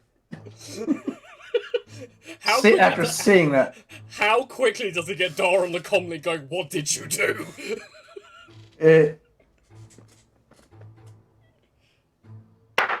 Oi, mate, what the fuck what did you do to my bloody ship, you fucking bastard? I told you to get it in quietly and safely, not to scratch it up.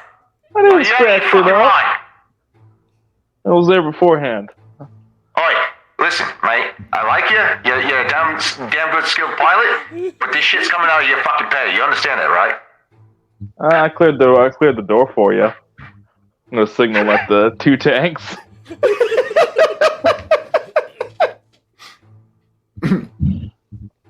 the crew, the Gryzard Fang lands, lowers its gangplank for Gryzard and company to get on board. Before he gets on board, he turns to you, Archie. All right, mate. There's the shuttles over there. If you lead your people to safety. You did fine, good work out there. They're not my people. You're my people. I told you I owed you. You sure, mate?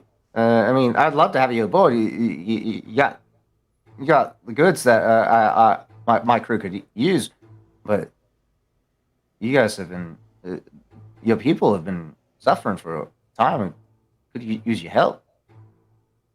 We're survivors. We'll survive.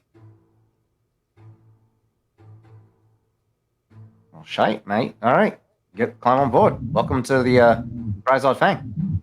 And besides, Oh, boy, safari service and portable zoo now. Add that to your checklist. Listen. This isn't anything new. Gryzard has brought on endangered species before, but endangered species. He's a conservationist. All right, he does what he can. But yeah, Gryzard welcomes you, Archie, aboard the crew of Gryzard Gandee Safari Services. Upon boarding, he makes his way to the cockpit to you, Dar. All right, mate. We gotta make our way back to the rendezvous. Take our charter back to Coruscant. Sound good? All right. Roger that.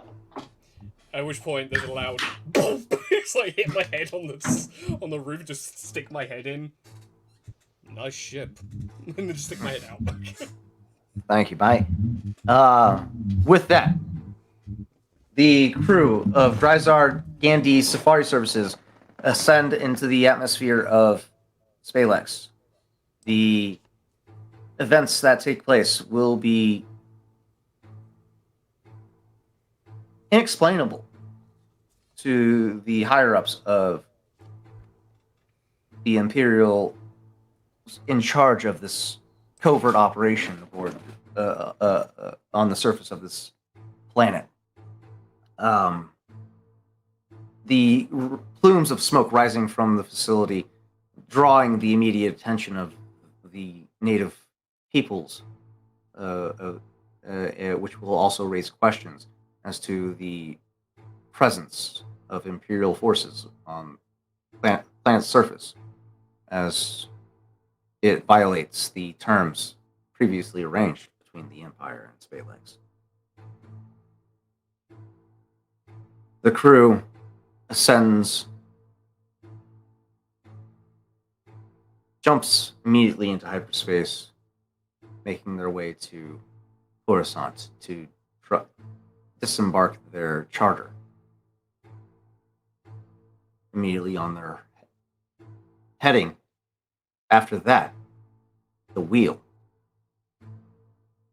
to possibly pick up more work in the future.